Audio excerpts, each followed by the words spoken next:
Aussi, avant de commencer, je tiens à préciser que, comme la dernière fois, c'est les études bibliques, c'est les études des Écritures, on fait les rois là. Le but étant juste, c'est pas de tirer une connaissance historique ou une connaissance intellectuelle, à savoir des dates, le nom des rois, leurs faits, leurs acquisitions, leur vie. Ça, c'est intéressant, c'est bien déjà d'avoir une base. Mais le but derrière tout ça, il faut surtout pas l'oublier. Le but, c'est de tirer une leçon pour nous au quotidien, pour notre vie, en tant qu'enfant de Dieu. C'est très important qu'on n'oublie jamais ce but-là.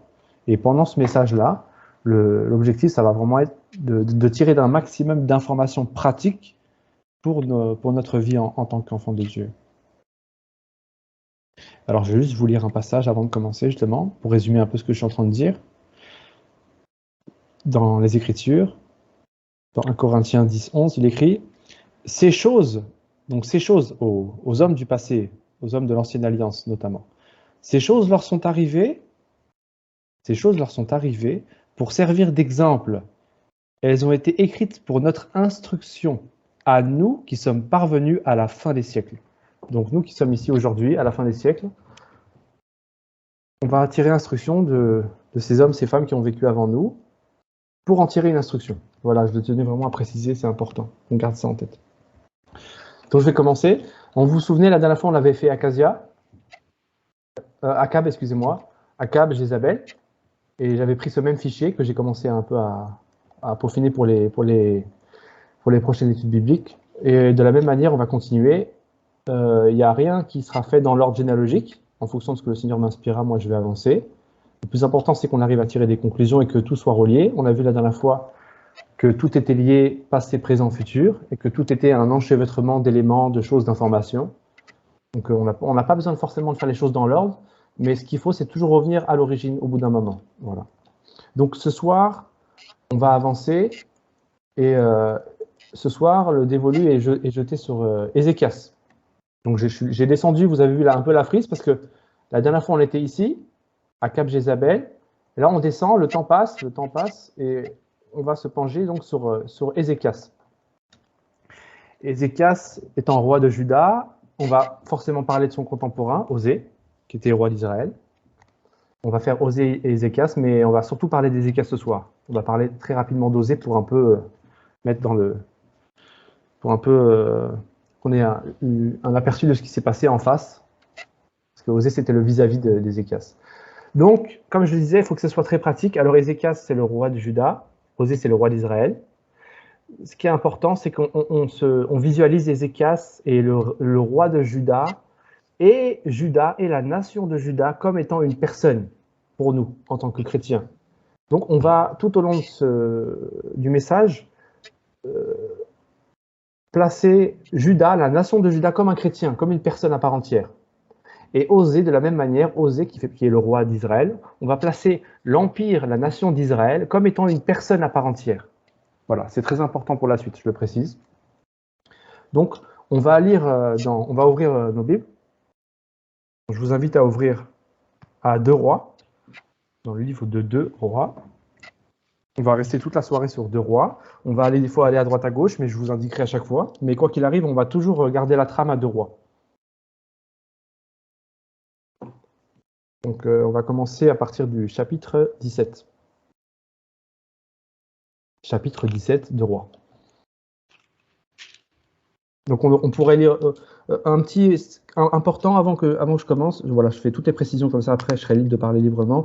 Quand on lit les rois, ne jamais oublier que le livre des chroniques, un chronique de chroniques, un roi de roi, c'est des livres qui sont similaires, qui sont des vis-à-vis. Donc, on ne peut pas avoir une compréhension complète des rois si on ne lit pas les chroniques et vice-versa. Parce qu'il y a certains éléments dans les chroniques qui ne sont pas présents dans les rois, et il y a certains éléments qui sont présents uniquement dans les rois, et ainsi de suite. Voilà, c'est important de le préciser. Donc, on ira dans les chroniques aussi. Mais on va rester, en tout cas, quoi qu'il arrive, dans Roi. Donc, je vais commencer la lecture. Alors, chapitre 17. La 12e année d'Akaz, roi de Juda. Akaz, qui était le père d'Ézéchias. Ici, sur la frise, vous l'avez. Hein. La 12e année d'Akaz, roi de Juda, Osée, fils d'Éla, régna sur Israël à Samarie, qui était la capitale d'Israël. Il régna 9 ans. Il fit ce qui est mal aux yeux de l'Éternel, non pas toutefois comme les rois d'Israël, qui avaient été avant lui. Donc il a mal fait, le compte-rendu est mauvais, mais c'est pas catastrophique. On vous me direz, il a vécu 9 ans, donc il n'a pas eu le temps sans doute de faire pire que ses pères. Verset 3, Salamanzar, roi d'Assyrie, monta contre lui, et Osée lui fut assujetti, et lui paya un tribut. Donc, on voit que Osée, le roi d'Israël, est assujetti à Salamanzar, qui est lui-même roi d'Assyrie. Avant d'aller plus loin tout de suite, on va se pencher sur l'Assyrie. Certains sans doute connaissent, mais c'est important de situer les choses. Et puis ça servira aussi pour toute la suite des messages que je vais faire sur les rois, parce qu'on est toujours lié soit au roi assyrien, soit au roi babylonien, etc. Donc l'Assyrie. L'Assyrie, c'est le nom d'Assyrie, c'est le nom d'Assyrie, et pour le peuple, c'est les Assyriens. C'est tiré du nom ancien Assur, A2SOUR, Assur, Ashur, qui désigne, selon les cas, donc un dieu, un pays ou une ville. Donc l'Assyrie, c'était une contrée de haute Mésopotamie, dont la population parlait un dialecte sémitique. Donc c'était des Sémites. Les Assyriens sont tirés des Sémites, c'est important. Très proche du babylonien. Elle se constitue autour de la ville d'Assur, donc Ashur, qui s'affirme progressivement comme un royaume puissant, qui devient plus tard le premier dans l'histoire. Donc ça, c'est important aussi à noter que l'Assyrie, c'est le premier empire, historiquement parlant. Avant les Romains, avant les Perses, avant les Mèdes, avant les Babyloniens, avant les Grecs, avant Alexandre le Grand. C'est d'abord l'Assyrie. C'est le premier empire au monde, voilà, qui a gouverné. Ça, c'est important de le situer. Donc, vous avez vu, les Assyriens, qu'on appelle les Assyriens, leur symbole religieux, il est souvent désigné comme un animal qui ressemble à un dragon. Donc, on appelle le dragon serpent. Le dragon serpent, c'est vraiment le symbole, la symbolique du culte des Assyriens. Et je pense que directement, en tant qu'enfant de Dieu, on pense tout de suite à quelque chose quand on parle de dragon serpent. Ça nous fait penser à plein de passages. J'ai pris un qui est connu, Apocalypse, chapitre 20, verset 2. Il saisit le dragon, le serpent ancien, qui était le diable et Satan. Donc, tout ça pour nous montrer que l'Assyrie est sous la domination de Satan. Ils représentent Satan. Voilà, ils ont été tirés de Satan. Ils adorent Satan, ils adorent le diable, qui est manifesté, représenté par un serpent. Donc, c'est important de le préciser. Maintenant, vous avez vu, on a parlé d'Assur. Donc, on va faire comme la dernière fois, vous vous rappelez, on va remonter tout en haut de la frise, on va remonter dans la généalogie, et on va aller à nos fameux 3 premiers qui ont fondé, voilà, on va arriver à Sem, Cham et Japhet. On reviendra toujours vers eux, parce que c'est eux les 3 fils de Noé, et c'est eux qui ont peuplé les îles, c'est eux qui ont peuplé les nations, c'est eux qui ont peuplé la terre, juste après le déluge. Donc on a vu dans le texte que je viens de lire, que c'est Assur qui a fondé donc l'Assyrie et la ville d'Assur. Et ben, vous voyez, ça, ce sont les 3 fils de Sem, les 5 fils de Sem, 1, 2, 3, 4, 5, les fils de Sem. Donc on a Arshapad, Assur, Élam, Lud et Aram. Donc Aram les Araméens, on a Élam les Élamites. On a Arshapad qui donnera plus tard, celui-là il est connu parce que c'est la lignée, la ligne d'Abraham, Shélach, Héber, Péleg, Réu, Sérug, Nakor, Terach et Abraham, Abraham que tout le monde connaît. Et donc, le frère d'Arshapad, c'est Assur. Assur, c'est lui qui a fondé donc cette fameuse ville qui est la capitale de la Syrie, qui sera le premier empire mondial, donc la Syrie. Ça, c'est important à préciser. Donc voilà d'où vient Assur, voilà d'où vient l'empire assyrien. Donc cet Assur qui est le frère d'Arshapad, ce sera un cousin éloigné donc d'Abraham, un cousin très très éloigné d'Abraham. Et donc c'est un sémite. C'est pas un cananéen, c'est un sémite. Important à préciser. C'est un sémite. C'est important. Ensuite, maintenant, où il a fondé cette ville, on a l'information. La Bible est vraiment très précise. En plus sur les noms des villes, les noms des peuples qui ont fondé les nations, et aussi sur le moment où elles ont été fondées. Dans Genèse, pour ceux qui veulent noter, je donne les références.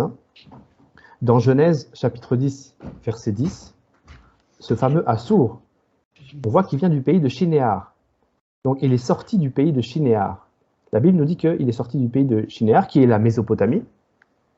Donc c'est autant l'Assyrie qu'autant la Chaldée, mais c'est dans la zone de la Mésopotamie. Et cet Assur qui sort du pays de Shinéar, de ce pays-là, sortit Assour, et il bâtit Ninive. Donc il a bâti Ninive aussi, Rehoboth, Ir, Kalash et Resen, entre Ninive et Kalash. C'est la grande ville. Effectivement, la Bible est vraiment très précise, puisque cette fameuse ville Ninive qui a été bâtie par Assour sera prochainement la capitale des Assyriens. La première ville des Assyriens, c'est Assour, qui est fondée par cet homme qui s'appelle Assour, et plus tard, les rois assyriens feront de Ninive la capitale, la ville officielle qui sera la capitale, qui a été aussi fondée par donc ce même Assour, donc les mêmes origines. Voilà, c'était juste pour revenir un peu, pour faire un peu de généalogie, pour qu'on comprenne d'où vient l'Empire assyrien, à qui on a affaire en fait. Voilà. On va revenir sur notre texte et notre roi qui nous intéresse, donc Ézéchias. Alors on reprend le texte où on était. On s'est arrêté au verset 3. Salamanzar, vous voyez, ceux qui sont sur l'écran, Salamanzar, c'est ce roi-là. J'ai mis les rois assyriens pour nous aider là pour ce soir. J'ai rajouté les rois assyriens au fichier. Salamanzar, roi assyrien, c'est ce fameux roi. Et vous voyez, et effectivement, la Bible est très précise. Il a vécu exactement autant d'Osée et autant d'Ézéchias. Et donc c'est ce Salamanzar, verset 3, qui monte contre lui, qui monte contre Osée. Et Osée, qui était assujetti à Salamanzar, lui payait un tribut. Donc on continue le texte, verset 4. Mais le roi d'Assyrie découvrit une conspiration chez Osée, qui avait envoyé des messagers à So, roi d'Égypte, et qui ne payait plus annuellement le tribut au roi d'Assyrie. Le roi d'Assyrie le fit enfermer et enchaîner dans une prison. Et le roi d'Assyrie parcourut tout le pays, et monta contre Samarie, qu'il assiégea pendant 3 ans. La 9e année d'Osée, le roi d'Assyrie prit Samarie, et emmena Israël captif en Assyrie. Il les fit habiter à Kalash, et sur le Chabor, fleuve de Gozan, et dans les villes des Mèdes. On verra plus tard ces régions. Verset 7. Cela arriva parce que les enfants d'Israël péchèrent contre l'Éternel, leur Dieu, qui les avait fait monter du pays d'Égypte, de dessous la main de Pharaon, roi d'Égypte, et parce qu'ils craignirent d'autres dieux. Ils suivirent les coutumes des nations. Vous voyez ? Voilà ce qui les a perdus, voilà ce qui les a amenés là. Verset 8, ils suivirent les coutumes des nations. On se rappelle de ce passage qui vient de l'apôtre Paul, qui nous dit « Ne vous conformez pas au siècle présent. Ne nous conformons pas au siècle présent. » Ces hommes, les Israélites, se sont conformés donc, à leur siècle présent. Ils ont suivi les coutumes des nations. Et ça les a amenés dans le péché, ça les a amenés dans la débauche, ça les a amenés dans l'idolâtrie, la perdition, le culte de Baal, toutes ces choses-là qu'on connaît. Et c'est pour ça que Osée a été assujetti à la Syrie. Parce que Salamanzar, le roi d'Assyrie, on a vu que les Assyriens représentent le diable et Satan son royaume. Donc Salamanzar, c'est un peu le représentant du diable pour nous, dans ce texte. Donc on voit que Osée était assujetti au diable. Donc c'est un homme, Osée, qui représente Israël, qui représente comme un chrétien, un enfant de Dieu, parce que c'est Dieu qui l'a appelé, Israël. Mais ce chrétien s'est refroidi au point qu'il a servi les idoles, il était assujetti au diable, il s'est fait détruire. Donc son royaume est complètement tombé aux mains des Assyriens. Verset 8, ils suivirent les coutumes des nations que l'Éternel avait chassées devant les enfants d'Israël, et celles que les rois d'Israël avaient établies. Les enfants d'Israël firent en secret contre l'Éternel leur Dieu des choses qui ne sont pas bien. Ils se bâtirent des hauts lieux dans toutes les villes, depuis les tours des gardes jusqu'aux villes fortes. Jusqu'aux villes fortes. Donc voilà, dans toutes les villes, il y a eu l'idolâtrie dans toutes les villes.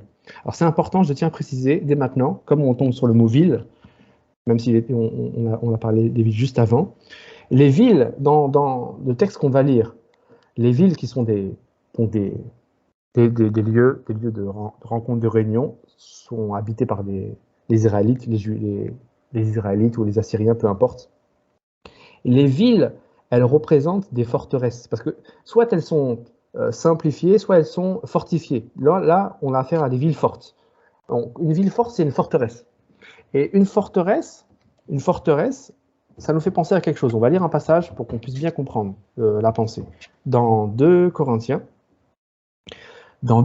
chapitre 10, versets 4 à 5. C'est un passage qu'on a lu et relu, mais on va encore le relire. Car les armes avec lesquelles nous combattons ne sont pas charnelles, mais elles sont puissantes par la vertu de Dieu pour renverser des forteresses. Nous renversons les raisonnements et toute hauteur qui s'élève contre la connaissance de Dieu, et nous amenons toute pensée captive à l'obéissance de Christ. Donc vous voyez, Le but d'un enfant de Dieu, c'est de renverser les forteresses de Satan. Mais elles sont où ces forteresses? Ben, elles sont en lui. Et quand on dit elles sont en lui, elles ne sont pas dans son corps, elles ne sont pas non plus dans son esprit régénéré, parce que l'esprit régénéré vient de Dieu. Elles sont dans son âme. Et donc, le chrétien, à cause du passé, à cause de son passé, à cause du fait qu'il s'est conformé au siècle présent avant sa conversion, il a plein de forteresses en lui. Ces forteresses sont, comme c'est écrit dans ce texte, des raisonnements. Des raisonnements, donc c'est des imbrications de pensée. Ça peut être des traditions, vous voyez. Forteresse, ça peut être des mentalités, ça peut être des traditions, ça peut être des raisonnements, ça peut être des mensonges du diable, ça peut être du levain, ça peut être beaucoup de choses. Une forteresse, c'est beaucoup de choses. En tout cas, quand elles appartiennent au diable, ce sont forcément les mauvaises forteresses. Ce sont les forteresses sataniques qu'il faut renverser. Et donc, de la même manière que les Assyriens avaient des villes, les Israélites et le peuple de Juda aussi des villes. Donc, chaque ville, qu'elle soit prise par l'ennemi ou par le chrétien, c'est comme une information. Si elle est prise par le chrétien, ce sont des bonnes villes. Elles sont remplies non pas de raisonnements humains sataniques, mais elles sont remplies de la connaissance de Dieu. Elles sont remplies de la connaissance de Christ. Elles sont fortifiées, mais fortifiées sur Christ. Vous voyez, elles sont fortifiées, elles sont basées, elles sont consolidées, mais basées sur le fondement de Jésus-Christ. Donc une ville qui est bâtie sur le fondement de Jésus-Christ, c'est une bonne ville. Mais une ville qui est bâtie sur un raisonnement satanique, il faut la renverser. Donc je tiens à préciser ça pour la suite du message, parce que à plusieurs reprises, on va parler des villes qui sont conquises soit par un royaume, soit par l'autre. Il faudra bien comprendre qu'on parle du chrétien. C'est pour ça que je vous précisais au début, quand on parle soit de Juda, soit on parle d'Israël, il faut qu'on voit un chrétien derrière, il faut qu'on voit l'âme du chrétien et ce qui se passe dans sa marche chrétienne. À quel moment il est attaqué par le diable, à quel moment il perd du terrain, à quel moment il gagne du terrain, à quel moment il est sanctifié, à quel moment il pêche, et quelles sont les conséquences de son péché, et quelles sont les conséquences de sa consécration. Donc c'est vraiment important à préciser pour la suite de la lecture du texte. Donc les villes sont les forteresses qui se trouvent dans l'âme, les mentalités, les traditions, on l'a vu. Les villes, elles sont remplies soit d'Assyriens, soit d'Hébreux. Soit l'âme est contrôlée par la chair et les démons, soit par l'Esprit de Dieu. Soit elles sont remplies de raisonnements d'humains sataniques, qui amènent à l'incrédulité, soit elles sont remplies par la saine doctrine, donc établie sur le fondement de Jésus-Christ. C'est important. Voilà. Ça me fait penser aussi à quelque chose, je tiens à rajouter, comme je pensais aux villes. Quand on renverse une ville, il est important aussi de la remplir. Quand on renverse un mensonge, il est important de remplir ce mensonge par la vérité. Il est important de remplir cette ville par la vérité. Il n'est pas suffisant de renverser une forteresse. Il faut aussi la remplir. C'est ce que dira le Seigneur quand il parle dans Matthieu chapitre 12, versets 43-45. Et je pense que vous connaissez le passage. Quand il est dit que Satan, quand il part, il reprend 7 démons avec lui, il revient, si la maison est vide, il la re-remplit. La condition de l'homme est pire qu'avant. De la même manière, quand une ville doit être prise, quand une ville doit être renversée dans nos vies, quand une partie de notre âme doit être nettoyée, il est important de toujours remplacer le mensonge par la vérité. Et c'est ce que vont faire aussi certaines fois, on verra, autant les Assyriens qu'autant les gens de Juda et d'Israël. Donc je reprends. Verset 9. Les enfants d'Israël firent en secret contre l'Éternel, leur Dieu, des choses qui ne sont pas bien. Ils se bâtirent des hauts lieux dans toutes leurs villes, depuis les tours de garde jusqu'aux villes fortes. Donc ils sont en train de pervertir Israël, en train de pervertir son âme. Voilà ce que ça veut dire. Ils se dressèrent des statues et des idoles sur toute colline élevée et sous tout arbre vert. Et là, ils brûlèrent des parfums sur tous les hauts lieux, comme les nations que l'Éternel avait chassées devant eux. Et ils firent des choses mauvaises, par lesquelles ils irritèrent l'Éternel. Ils servirent les idoles, dont l'Éternel leur avait dit, vous ne ferez pas cela.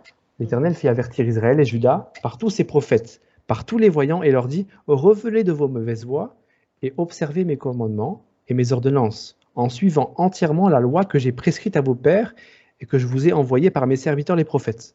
Donc, Dieu précise qu'à plusieurs reprises, il les a consultés, il leur a parlé, il a amené des prophètes, des messagers, pour les ramener dans la bonne voie. Donc, Osée a été prévenu avant d'arriver dans cet état. Verset 14. Mais ils n'écoutèrent point, et ils redirent leur coup comme leur père, qui n'avaient pas cru en l'Éternel leur Dieu. Ils rejetèrent ses lois, l'alliance qu'il avait faite avec leur père, et les avertissements qu'il leur avait adressés. Ils allèrent après des choses de néant, et ne furent eux-mêmes que néant, et après les nations qui les entouraient, et que l'Éternel leur avait défendu d'imiter. Ils abandonnèrent tous les commandements de l'Éternel leur Dieu. Ils se firent 2 veaux en fonte, ils fabriquèrent des idoles d'Astarté, ils se prosternèrent devant toute l'armée des cieux et ils servirent Baal. Ils firent passer par le feu leurs fils et leurs filles, ils se livrèrent à la divination et aux enchantements. Et ils se vendirent pour faire ce qui est mal aux yeux de l'Éternel afin de l'irriter. Aussi l'Éternel s'est-il fortement irrité contre Israël. Donc Dieu s'est fortement irrité contre ce chrétien qui s'est livré complètement à Satan, dans tous les niveaux de son âme. Pourtant, Dieu a averti cet homme, Dieu a averti son enfant, Dieu a averti Israël, Dieu a averti ce chrétien. Il a averti à plusieurs reprises, par plusieurs manières, avec bien des messages, mais cet enfant, ce chrétien, s'est endurci dans le péché, endurci dans sa situation. Verset 18, aussi l'Éternel s'est-il fortement irrité contre Israël, aussi l'Éternel s'est-il fortement irrité contre cet enfant, et les a-t-il éloignés de sa face. Il n'est resté que la seule tribu de Juda. Juda même n'avait pas gardé les commandements de l'Éternel son Dieu, et il avait suivi les coutumes établies par Israël.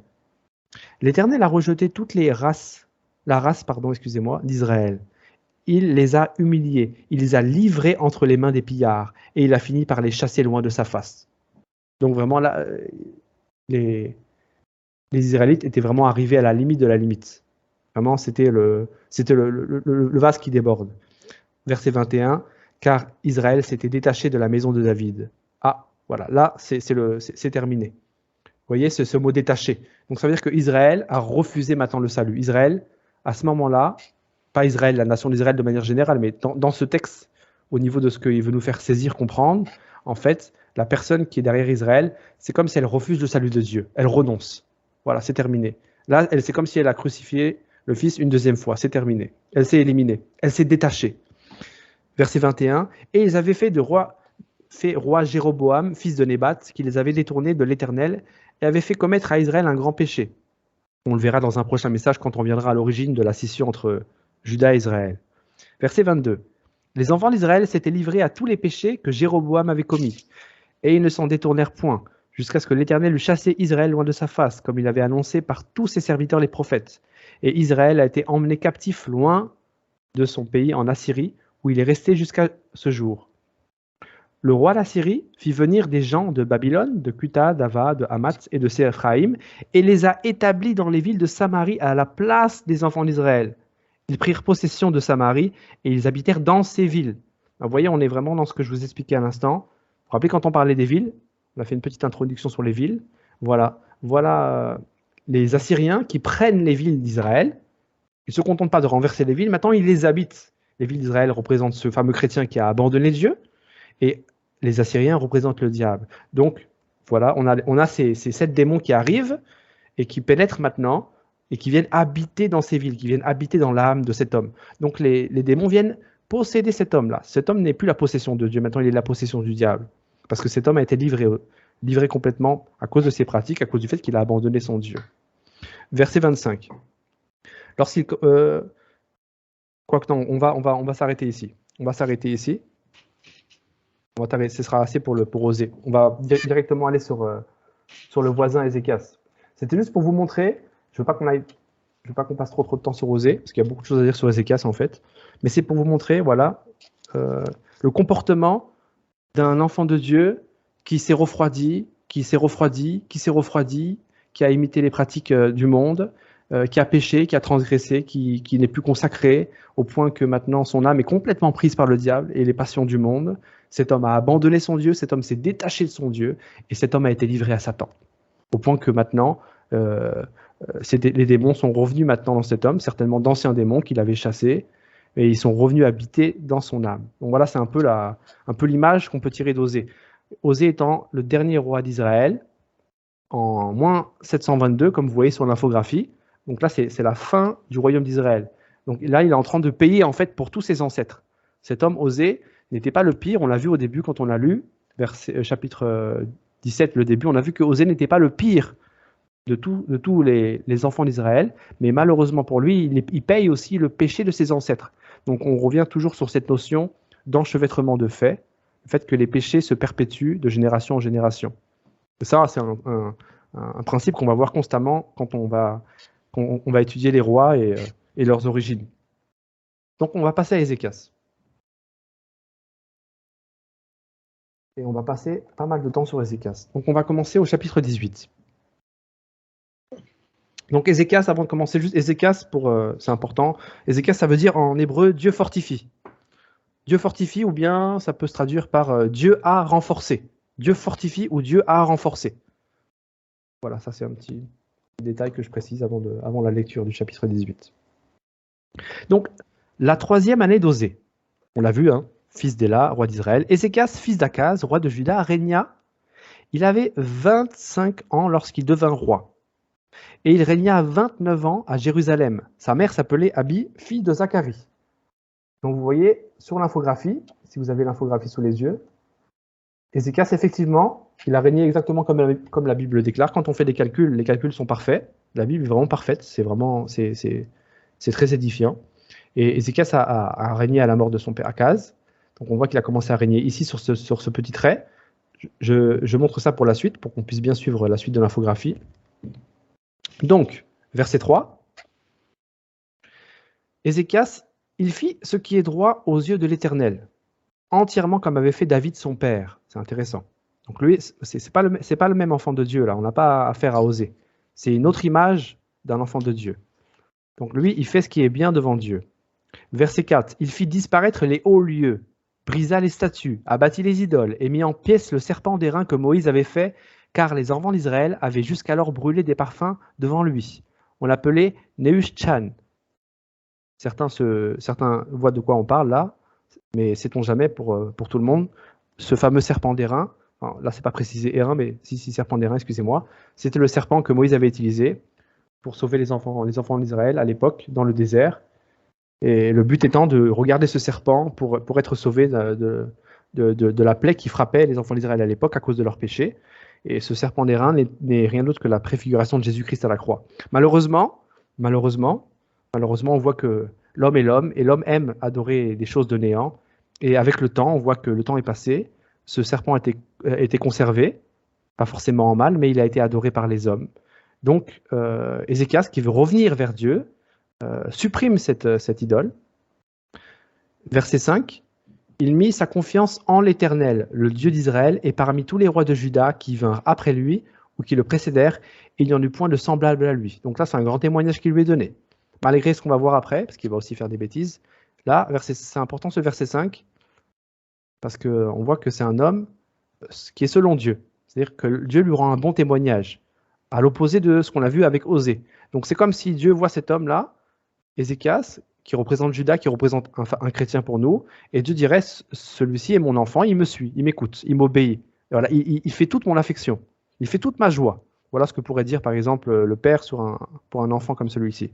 Verset 6, il fut attaché à l'Éternel et il ne se détourna point de lui. Il observa les commandements que l'Éternel avait prescrits à Moïse. Donc je tiens à préciser aussi, là on a lu verset 3 à 6, vous voyez, c'est ce qu'on appelle le retour à Dieu, c'est ce qu'on peut appeler le réveil, non? C'est le réveil, c'est la réforme du cœur d'Ézéchias là. Donc Ézéchias revient de tout son cœur à l'Éternel parce que son père, il faut préciser, Akaz, vous voyez sur l'infographie, Akaz, qui était son père, lui, il a fait presque exactement ce qu'a fait Osée. Donc j'ai pris juste un petit texte pour résumer, pour pas avoir trop à lire.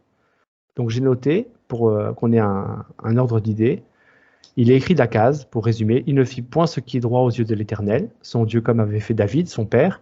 Il marcha dans les voies des rois d'Israël, donc exactement comme Osée, et même il fit passer son fils par le feu, suivant les abominations des nations que l'Éternel avait chassées devant les enfants d'Israël. Donc malheureusement, Ézéchias a hérité d'un père qui servait le diable, d'un père qui était, comme on dit, dans les pratiques, non? Un père qui était dans les traditions du monde, un père qui était complètement ignorant et aveugle et qui servait Satan. Mais pour le coup, celui-ci, Akaz, le servait consciemment. Certains peuvent des fois le servir inconsciemment. Mais Ézéchias a hérité donc d'un père qui était un peu comme le père d'Abraham, non? Qui était dans les pratiques occultes. Et Ézéchias, lui, a eu ce réflexe de revenir à Dieu. Donc, du verset 3 au verset 6, si on veut plus de détails, si on veut aller plus loin, on ne va pas le faire parce qu'il y aura beaucoup trop à lire. Il y a déjà beaucoup à lire ce soir. Mais si quelqu'un voudrait plus de détails, il peut noter, il peut aller dans 2 Chroniques, et il peut lire entièrement les chapitres 29 et chapitre 31. Donc chapitre 29 et chapitre 31, ça c'est vraiment un message du retour à Dieu. Donc vraiment c'est un message de la réforme de quelqu'un qui se réveille. Et un homme qui se réveille, il doit aller dans le chapitre 29 et verset 31. Là, on a vraiment l'historique de ce qui est condensé là entre le verset 3 et le verset 6. Est-ce que je peux poser une question là? Oui, bien sûr. Ok. Dans 2 Rois 17, là, au verset 13, il dit que l'Éternel fit avertir Israël et Juda par tous ses prophètes, par tous les voyants, et leur dit, revenez de vos mauvaises voies et observez mes commandements et mes ordonnances en suivant entièrement la loi que j'ai prescrite à vos pères, que je vous ai envoyée par mes serviteurs les prophètes. Dans 2 Rois 18, on voit que, en ce qui concerne Ézéchias, la Bible nous dit ici que, au verset 6, qui fut attaché à l'Éternel, il ne se détourna point de lui et il observa les commandements que l'Éternel avait prescrits à Moïse. Je voulais savoir, est-ce qu'il y a une différence entre les commandements et les ordonnances? Oui, oui, oui. Une ordonnance, c'est un ordre, c'est une injonction. Une ordonnance, c'est une injonction qui t'est faite. Non, par exemple, pour moi, une ordonnance, soit c'est une ordonnance qui est déjà décrite dans la loi, c'est les ordonnances de base qui sont étiquetées, écrites dans ce qu'on appelle le témoignage, dans la loi et le témoignage, toutes ces choses-là. Et aussi, il y a l'ordonnance qui est donnée en direct.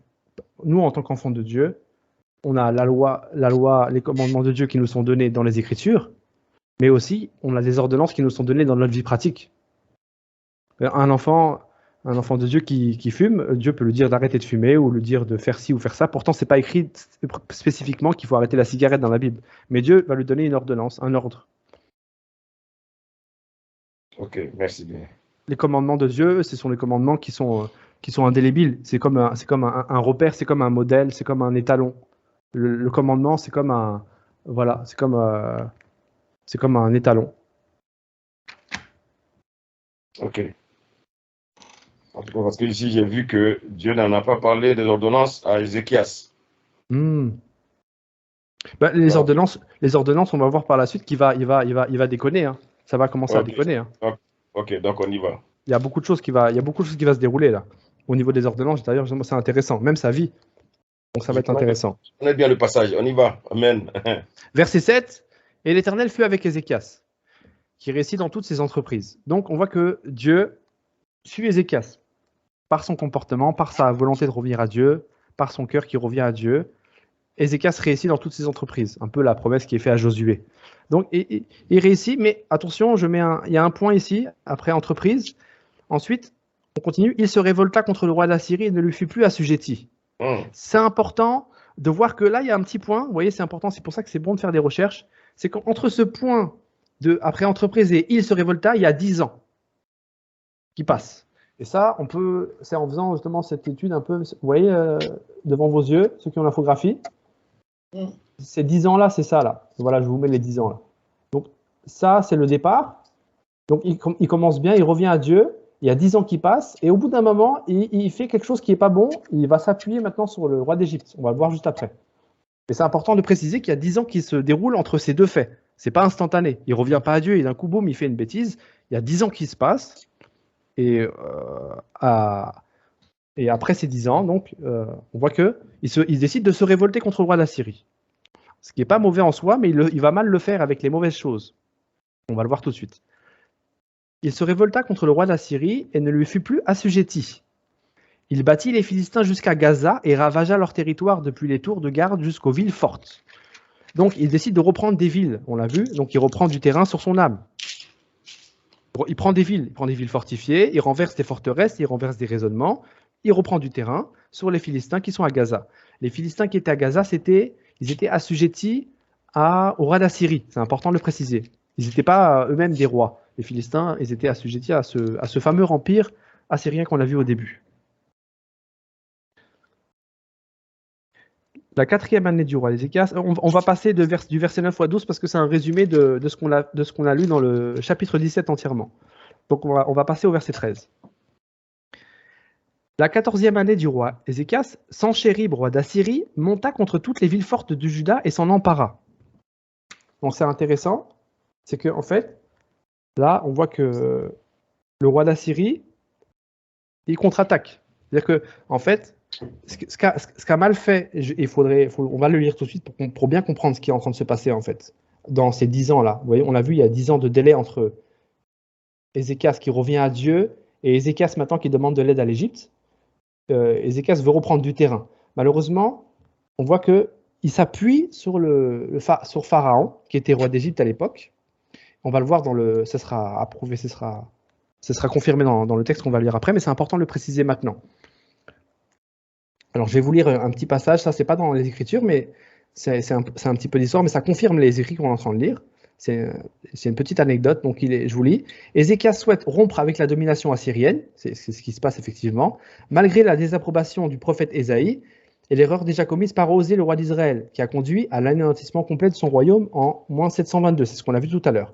Profitant de la mort de Sargon II, avant la prise de pouvoir de son fils, Sennachérib, Ézéchias demande à l'Égypte l'envoi de chevaux pour combattre l'envahisseur. Pour rompre avec les Assyriens, le roi Ézéchias cesse alors d'envoyer son tribut à Nénive. J'espère que je n'ai pas lu trop vite. Donc, Ézéchias, il cesse d'envoyer le tribut à Satan. Malheureusement, il s'appuie sur l'Égypte, il ne s'appuie pas sur Dieu. Ça, c'est une première erreur. Et voilà pourquoi les choses ont commencé à mal tourner.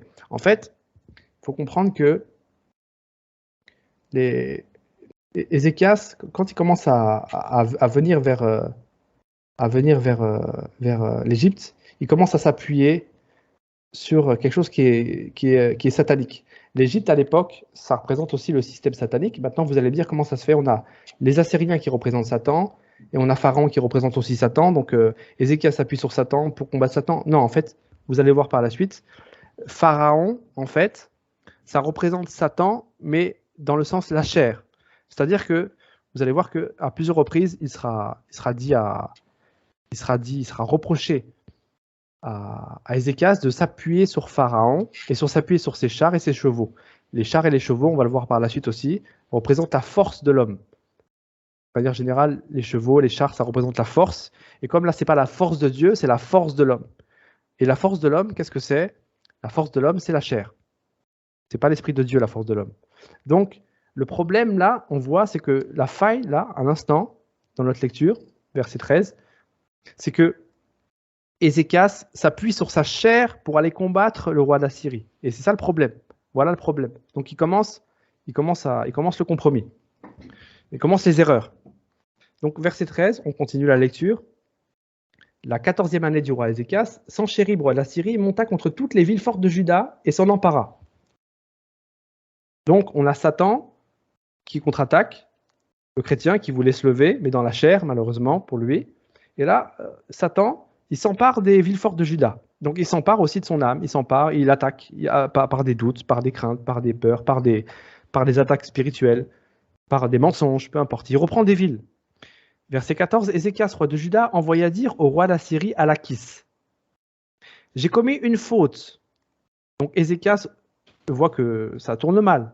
Donc il envoie dire au roi d'Assyrie, il envoie dire au diable en fait, qui est à Lachis. J'ai commis une faute. Éloigne-toi de moi. Ce que tu m'imposeras, je le supporterai. Et le roi d'Assyrie imposa à Ézéchias, roi de Juda, 300 talents d'argent et 300 talents d'or. Ézéchias donna tout l'argent qui se trouvait dans la maison de l'Éternel et dans les trésors de la maison du roi. Ce fut alors qu'Ézéchias, roi de Juda, enleva pour les livrer au roi d'Assyrie les lames d'or dont il avait couvert les portes et les linteaux du temple de l'Éternel. Donc là, c'est terrible. On voit qu'en fait, Ézéchias est en train, en plus de marcher dans la chair, on voit qu'il est en train de partir dans le compromis. Là, il est dans le compromis avec Satan. Et dans ce compromis, il est en train de négocier avec Satan, qui se trouve être représenté par le roi d'Assyrie, qui est à Lachis. On va faire une petite pause ici, pour bien comprendre ce qui est en train de se passer pour la suite. Je vous mets une petite carte là devant les yeux. Si vous l'avez, c'est bon. Donc là, oui, il y a ma souris. Vous voyez Jérusalem ici. Donc vous avez Jérusalem. Et juste à côté, vous avez Lachish. Pourquoi Lachish? Parce que c'était la deuxième plus grande ville avec Jérusalem à l'époque du royaume de Juda, à l'époque de ce roi Ézéchias. On voyait, juste, je profite comme on avait fait au début un petit peu, voilà, Ninive. On avait fait Ninive, vous vous rappelez, Kalash, Assur, la ville d'Assur, Ninive, elles sont juste ici. Et les Assyriens sont partis attaquer Juda qui se trouve ici. Mais il faut bien préciser que Lachish, c'est une ville qui est très proche de Jérusalem. Et c'était une ville très riche. C'était une grande métropole. C'est un peu comme si on aurait Paris et Lyon, par exemple. Paris et Lyon, Lyon qui n'est pas la capitale, mais qui est une ville forte économiquement. Voilà, c'est comme s'il y aurait, par exemple, deux grandes villes d'un pays, une capitale et une ville économique. Donc, Ézéchias, roi de Juda, envoya dire au roi d'Assyrie à Lachish. Donc, le roi d'Assyrie est à Lachish. Donc, il est proche de Jérusalem. C'est-à-dire que Lachish, elle est assiégée à ce moment-là. Lachish est assiégée et c'est une ville importante. Donc, Satan est en train de presser le chrétien là. Donc, le chrétien a ouvert des portes dans le compromis. Lachish commence à être prise et c'est une ville importante. Donc, on voit que la situation spirituelle du chrétien se dégrade. C'est important de se remémorer ça. Ensuite, on voit, vous voyez, verset 16. Ce fut alors qu'Ézéchias, roi de Juda, enleva pour les livrer au roi d'Assyrie les lames d'or. Les lames d'or dont il avait couvert les portes et les linteaux du temple de l'Éternel. Je ne sais pas si ça vous fait penser à quelque chose, les lames d'or.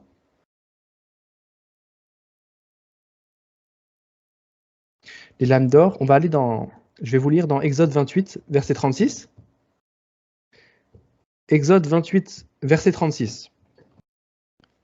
Il est écrit « Tu feras une lame d'or pure et tu y graveras comme on grave un cachet, sainteté à l'Éternel. » Sainteté à l'Éternel.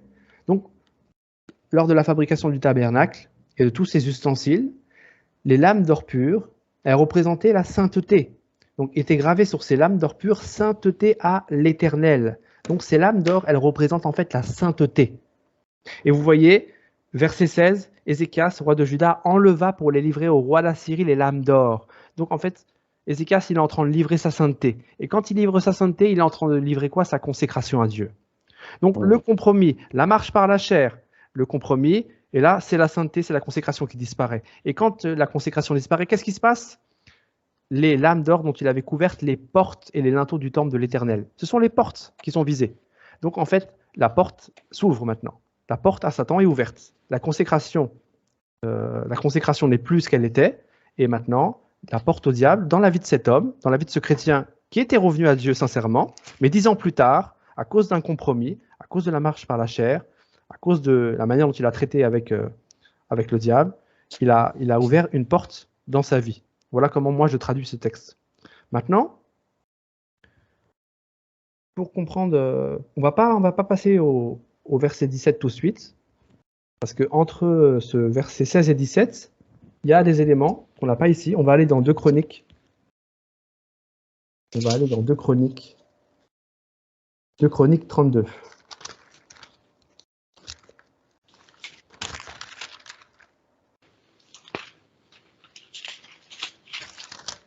Donc 2 Chroniques 32. Je lis la suite. Donc on se rappelle bien de la condition d'Ézéchias à ce moment-là. Hein. Ézéchias, verset 2. Ézéchias, voyant que Sanchérib était venu et qu'il se proposait d'attaquer Jérusalem, tint conseil avec ses chefs et ses hommes vaillants, afin de boucher les sources d'eau qui étaient hors de la ville, et ils furent de son avis. Une foule de gens se rassemblèrent, et ils bouchèrent toutes les sources, et le ruisseau qui coule au milieu de la contrée. Pourquoi, disait-il, les rois d'Assyrie trouveraient-ils à leur arrivée des eaux en abondance? Ézéchias prit courage. Il reconstruisit la muraille qui était en ruine et l'éleva jusqu'au tour, bâtit un autre mur en dehors, fortifia Milo, dans la cité de David, et prépara une quantité d'armes et de boucliers. Il donna des chefs militaires au peuple et les réunit auprès de lui sur la place de la porte de la ville. S'adressant à leur cœur, il dit « Fortifiez-vous et ayez du courage. Ne craignez point et ne soyez point effrayés devant le roi d'Assyrie et devant toute la multitude qui est avec lui. Car avec nous, il y a plus qu'avec lui. Avec lui est un bras de chair et avec nous l'Éternel notre Dieu qui nous aidera et qui combattra pour nous. » Le peuple eut confiance dans les paroles d'Ézéchias, roi de Juda. Écoutez, le peuple a confiance en lui, mais en vérité, il ne devrait pas vraiment avoir confiance en lui. Pourtant, de prime abord, quand on lit ce texte-là, les passages que je viens de dire, il agit correctement, de manière lucide. Vous voyez, verset 4, il bouge toutes les sources et les ruisseaux qui coulent au milieu de la contrée. Et verset 5, il prend courage et il reconstruit la muraille qui était en ruine. Donc là, pour moi, il fait deux choses importantes. Il fait deux choses importantes, mais il a oublié l'essentiel avant de faire ces choses-là, malheureusement. Mais quand il bouge les sources, c'est quoi? La source, là, le ruisseau, c'est l'eau vive, c'est la source d'eau vive. Donc c'est le Saint-Esprit en nous. Rappelez-vous, ce chrétien, il a une source d'eau vive à l'intérieur de lui et il décide de boucher les sources d'eau vive. Il décide de reboucher, il décide de faire en sorte que cette source soit protégée. Donc il est en train de restaurer sa vie de prière, il est en train de prier, voilà, il est dans la vie de prière, c'est un chrétien qui a une vie de prière. Et verset 5, il prit courage, il reconstruisit la muraille qui était en ruine. On l'a vu tout à l'heure, une ville, quand elle a une muraille, soit c'est une muraille satanique, c'est un raisonnement, soit c'est parce que c'est quelqu'un qui est établi sur la doctrine de Christ, qui est établi sur le fondement de Jésus-Christ. Donc pour moi, ça représente la parole de Dieu. Donc Ézéchias a un bon réflexe de prime abord, il revient dans la prière et il revient dans la parole de Dieu. C'est ça ce que le chrétien doit faire. Malheureusement, c'est plutôt, là, on a affaire à un chrétien religieux. Pourquoi je dis qu'il est religieux à ce moment-là? Parce que là, il est dans l'apparence. Il fait des bonnes choses, mais pas dans le bon ordre. Il a oublié l'essentiel. Il a oublié la repentance. Ézéchias ne s'est pas repenti à ce moment-là. Donc, il a confiance en lui. Ces hommes ont confiance en lui, mais il ne devrait pas. Il fait les bonnes choses, mais c'est plutôt de la façade. Là, il est comme un pharisien. C'est plutôt une vie de prière et une étude biblique et une lecture de la parole de Dieu qui est religieuse. Pourquoi je dis ça et comment je peux appuyer ce que je suis en train de vous dire? Vous voyez, allons dans Ésaïe. Ésaïe, verset 22. Ésaïe, verset 22, chapitre 8.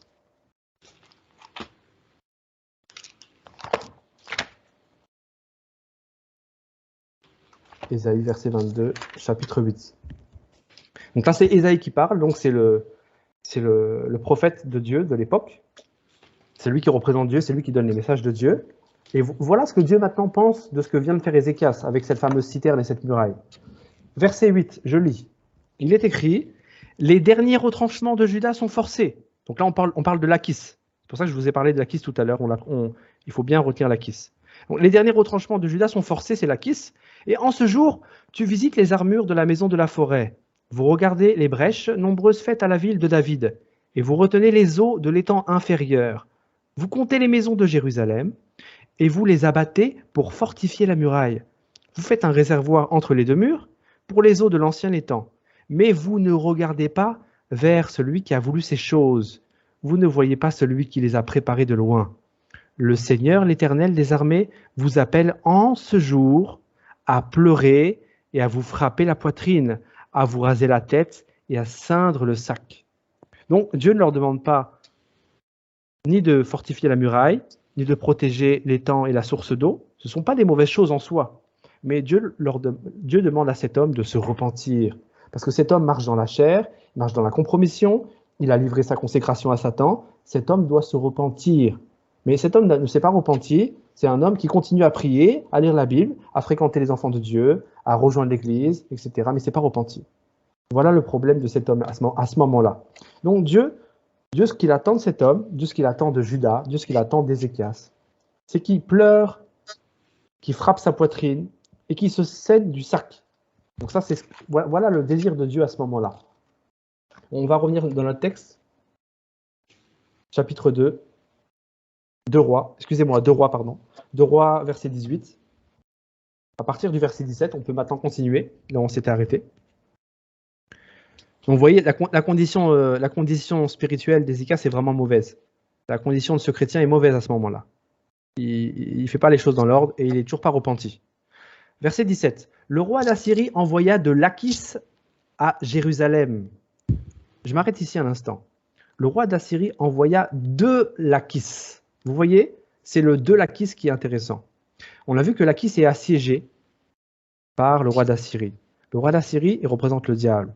Donc, Lakhis, c'est une ville qui a été prise, qui a été renversée par Satan. Et maintenant, de Lakhis, il envoie des messages vers Jérusalem. De Lakhis, il va envahir d'autres villes. Donc, c'est comme ça que le diable fonctionne. D'abord, le diable envoie un mensonge dans notre esprit. Ce mensonge, si on y porte foi, il atteint notre âme, il souille notre âme. Donc c'est un mensonge qu'on emmagasine en nous. Et de ce mensonge, de cet endroit, de cette forteresse placée en nous, il peut commencer à établir d'autres forteresses. Il peut commencer à prendre plus de terrain dans notre âme. D'une faille, le diable va chercher à étendre sur son territoire, mais toujours de la faille par laquelle il est rentré. Et c'est par Lachis qu'il est entré. Donc c'est de Lachis qui va envoyer maintenant des messages à Jérusalem. Jérusalem qui est le cœur, qui est le cœur de Juda, donc qui est le cœur de cet homme, qui est le cœur de ce chrétien, en fait. Voilà, c'est important de le préciser. Donc verset 17, le roi d'Assyrie envoya de Lachis à Jérusalem, vers le roi Ézéchias, Tartan, Rabsaris et Rabshaké, qui sont les émissaires. Donc les émissaires du diable, ce sont des démons, ce sont des principautés qui sont envoyés. Avec une puissante armée, ils montèrent et ils arrivèrent à Jérusalem. Lorsqu'ils furent montés et arrivés, ils s'arrêtèrent à l'aqueduc de l'étang supérieur sur le chemin du champ du Foulon. Ils appelèrent le roi, et Eliakim, fils de Hilja, chef de la maison du roi, se rendit auprès d'eux avec Shebna, le secrétaire, et Joach, fils d'Azaph, l'archiviste. Donc on a toute l'équipe.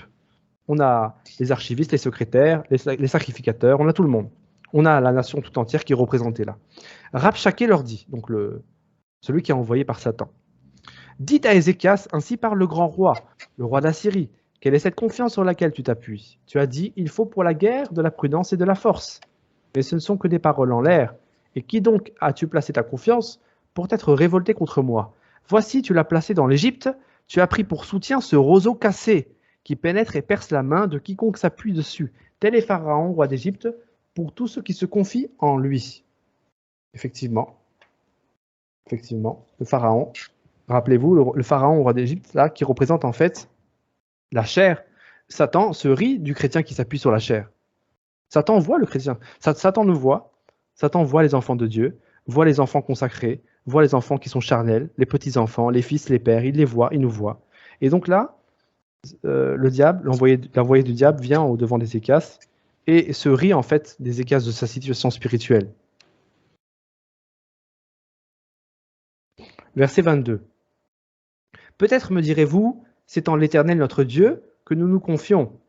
Mais n'est-ce pas lui dont Ézéchias a fait disparaître les hauts lieux et les autels en disant à Juda et à Jérusalem, vous vous prosternerez devant cet autel à Jérusalem? Vous voyez la confusion? Ça, c'est le diable maintenant qui amène la confusion dans l'esprit de cet homme. Il y a la confusion qui entre, parce qu'il est en train de tout mélanger. Il est en train de remettre en cause même le fait qu'il il y a longtemps, il ait consacré sa vie à Dieu, qu'il ait détruit les autels. Satan fait passer ces autels même pour les autels de Dieu. Donc ça s'appelle la confusion. Ça, c'est Satan qui charge maintenant le chrétien de penser de confusion. Verset 23. Maintenant, voilà, maintenant qu'il est confus, il est par terre, il est humilié, et là maintenant il lance l'attaque. Verset 23, maintenant, fais une convention avec mon maître, le roi d'Assyrie, et je donnerai 2000 chevaux si tu peux fournir des cavaliers pour les monter. Comment repousserais-tu un seul chef d'entre les moindres serviteurs de mon maître? Tu mets ta confiance dans l'Égypte pour les chars et pour les cavaliers. Voilà, c'est ce qu'on disait tout à l'heure. C'est important de le souligner. Tu mets ta confiance dans l'Égypte pour les chars et pour les cavaliers. Vous voyez, les chars et les cavaliers, c'est la force de l'homme. C'est la force charnelle. J'ai pris un passage, Psaume 20, verset 7. C'est un passage connu aussi. Ceux-ci s'appuient sur leurs chars, ceux-là sur leurs chevaux. Nous invoquons le nom de l'Éternel. Donc, quand l'homme s'appuie sur les chars, sur les chevaux, en fait, il s'appuie sur sa force humaine. Voir un peu l'histoire... pour ceux qui connaissent, l'histoire avec Uza. Vous savez l'histoire avec Uza et le fameux tabernacle. Uza qui signifie force. C'était un homme qui a décidé de porter le tabernacle alors que cette chose était réservée uniquement aux sacrificateurs, aux lévites à l'époque. Et Uza qui signifie force en fait c'est la force de l'homme, a décidé de porter le tabernacle et a été foudroyé à l'instant par l'Éternel. Donc ça c'était un homme qui voulait marcher par la chair et qui voulait servir Dieu par la chair. Dieu n'aime pas que le chrétien serve Dieu par la chair. Et en fait, les chevaux et les chars dans notre texte à nous représentent vraiment un homme qui sert Dieu par la chair. Donc c'était vraiment pour appuyer ce que je disais tout à l'heure. Donc, d'ailleurs, verset 24, comment repousserais-tu un seul chef d'entre les moindres serviteurs de mon maître? Tu mets ta confiance dans l'Égypte pour les chars et pour les cavaliers. Verset 25. D'ailleurs, est-ce sans la volonté de l'Éternel que je suis monté contre ce lieu pour le détruire? L'Éternel m'a dit, monte contre ce pays et détruis-le. Le prince du mensonge parle. Verset 26. Eliakim, fils de Hilja, Shebna et Joach dirent à Rabshaké, parle à tes serviteurs en araméen, car nous le comprenons. et ne nous parle pas en langue judaïque aux oreilles du peuple qui est sur la muraille. Effectivement, ils comprenaient tous l'araméen, ils étaient tous des sémites, les deux peuples étaient des sémites. Aux enfants, donc les enfants d'Israël expliquent et demandent à l'envoyé, essayent de négocier encore avec l'envoyé du diable en fait. Donc voilà des gens qui veulent négocier avec le diable. Rabshakeh leur répondit, verset 27. Est-ce à ton maître et à toi que mon maître m'a envoyé dire ces paroles? N'est-ce pas à ces hommes assis sur la muraille pour manger leurs excréments et pour boire leur ruine avec vous? Verset 28. Alors Rabshakeh s'étant avancé cria à haute voix en langue judaïque et dit, écoutez la parole du grand roi, du roi d'Assyrie. La parole du diable, écoutez la parole du diable. Ainsi parle le roi. Qu'Ézéchias ne vous abuse point, car il ne pourra pas vous délivrer de ma main. Qu'Ézéchias ne vous amène point à vous confier en l'Éternel en disant, l'Éternel nous le délivrera, et cette ville ne sera pas livrée entre les mains du roi d'Assyrie. N'écoutez point Ézéchias, car ainsi parle le roi d'Assyrie. Faites la paix avec moi, rendez-vous à moi, et chacun de vous mangera de sa vigne et de son figuier, et chacun boira de l'eau de sa citerne, jusqu'à ce que je vienne et que je vous emmène dans un pays comme le vôtre, dans un pays de blé et de vin, un pays de pain et de vigne, un pays d'olivier, à huile de miel, et vous vivrez et vous ne mourrez point. N'écoutez donc point Ézéchias, car il pourrait vous séduire en disant l'Éternel nous délivrera. Voyez, pour résumer ce que j'ai lu rapidement là, on pourrait le résumer par le verset 23. Maintenant, fais une convention avec mon maître, le roi d'Assyrie, et je te donnerai 2000 chevaux. Je te donnerai. Fais une convention et je te donnerai. Fais une alliance et je te donnerai. Prosterne-toi, adore-moi et tu auras toutes ces choses. Voici la promesse du diable à Jésus-Christ. Voici la promesse du diable aux enfants de Dieu. Soumets-toi au diable et Dieu te donnera toutes ces choses. Dieu, quand je dis Dieu, là c'est Satan qui se fait passer pour Dieu parce qu'il a dit lui-même qu'il était envoyé par Dieu. Mais on sait que c'est Satan, c'est le menteur, il est rusé. Donc il propose de nous donner la gloire contre l'adorer. Adorer le diable pour obtenir toutes ses richesses, pour obtenir le blé, le vin, le miel. Voilà pour résumer ce qu'on a ici. Verset 33. Les dieux des nations ont-ils délivré chacun de son pays de la main du roi d'Assyrie? Où sont les dieux de Hamath et d'Arpad? Où sont les dieux de Sepha-Avraïm, d'Ena et d'Iva? Ont-ils délivré Samarie de ma main? Parmi tous les dieux de ce pays, quels sont ceux qui ont délivré leur pays de ma main pour que l'Éternel délivre Jérusalem de ma main? Ah, là, il commence à s'attaquer à Dieu. Ah, là, Satan s'attaque à Dieu. L'orgueil. Là, Satan commence à s'attaquer à Dieu. Là, pour l'instant, il tentait l'alliance, il tentait avec la manipulation, la malice, les fausses promesses. Mais là, il a fait une erreur.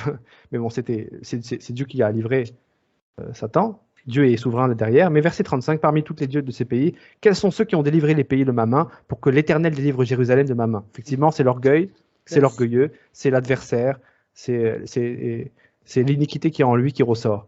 Verset 36, le peuple se tut et ne lui répondit pas un mot, car le roi avait donné cet ordre, vous ne lui répondrez pas. Donc au moins, ils n'ont pas flanché face à la menace. Voilà au moins une bonne chose. Face à la menace, ils n'ont pas répondu. Verset 37, Eliakim, fils de Hilja, chef de la maison du roi, Shebna, le secrétaire et Joas, je lis vite parce qu'on connaît l'équipe, la fine équipe, fils d'Azaph, l'archiviste, auprès d'Ézéchias, les vêtements déchirés et lui rapportèrent les paroles de Rabshakeh. Voici le message qui est rapporté maintenant au roi. Donc, le message de Satan entre dans la conscience de l'homme, le chrétien est maintenant éclairé et commence à comprendre sa situation. Face à cette attaque, face à cette tentative, face à cette ruse, voici maintenant la réaction d'Ézéchias. Chapitre 19, verset 1. Lorsque le roi Ézéchias eut entendu cela, il déchira ses vêtements, se couvrit d'un sac et alla dans la maison de l'Éternel. Ah, enfin. Donc, Ézéchias décide de se repentir. Voici, c'est ce que Dieu attendait de lui depuis un certain temps. Vous vous rappelez, depuis le verset 17, Depuis le verset 17, on voyait Dieu reprochait à cet homme de vouloir marcher comme un religieux, mais il n'avait pas réglé en profondeur son cœur, il n'avait pas reconnu ses péchés et il marchait dans la désobéissance. Maintenant, chapitre 19, verset 1, enfin, ce chrétien reconnaît son action, il y a un sursaut intérieur et décide de se repentir. Et les choses vont changer maintenant. Verset 2, il envoya Eliakim, chef de la maison du roi, Shebna le secrétaire et les plus anciens, des sacrificateurs couverts de sacs vers Isaïe, le prophète, fils d'Amoth. On part vers Isaïe, qui était le représentant de Dieu à l'époque. Et ils lui dirent, ainsi parle Ézéchias, ce jour est un jour d'angoisse, de châtiment et d'opprobre, Car les enfants sont près de sortir du sein maternel, et il n'y a point de force pour l'enfantement. Peut-être l'Éternel ton Dieu a-t-il entendu toutes les paroles de Rabshakeh que le roi d'Assyrie, son maître, a envoyé pour insulter ô Dieu vivant, et peut-être l'Éternel ton Dieu exercera-t-il ses châtiments à cause des paroles qu'il a entendues. Fais donc monter une prière pour le reste qui subsiste encore. Donc là, il est en train d'intercéder. Là, c'est l'intercession. Mais l'intercession d'un homme qui est repenti. Les serviteurs du roi Ézéchias allèrent donc auprès d'Ésaïe. Et Ésaïe leur dit, « Voici ce que vous direz à votre maître. Ainsi parle l'Éternel. Ne t'effraie point des paroles que tu as entendues et par lesquelles m'ont outragé les serviteurs du roi d'Assyrie. Je vais mettre en lui un esprit tel que, sur une nouvelle qu'il recevra, il retournera dans son pays. Et je le ferai tomber par l'épée dans son pays. » Rabshakeh s'étant retiré, trouva le roi d'Assyrie qui attaquait Libna, car il avait appris son départ de Lakhis. Il y a beaucoup d'éléments à saisir ici. Donc vous voyez, Dieu a entendu la prière de ce chrétien repenti. Et Dieu est en train d'agir dans le spirituel maintenant.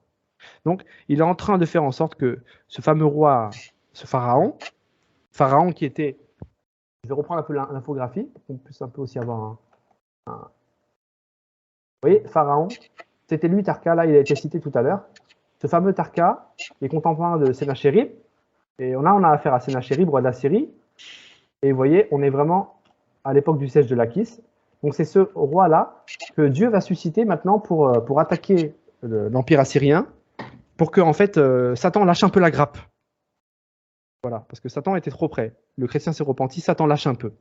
Donc je vais mettre en lui un esprit tel que sur une nouvelle qu'il recevra, il retournera dans son pays. Donc Satan va reculer.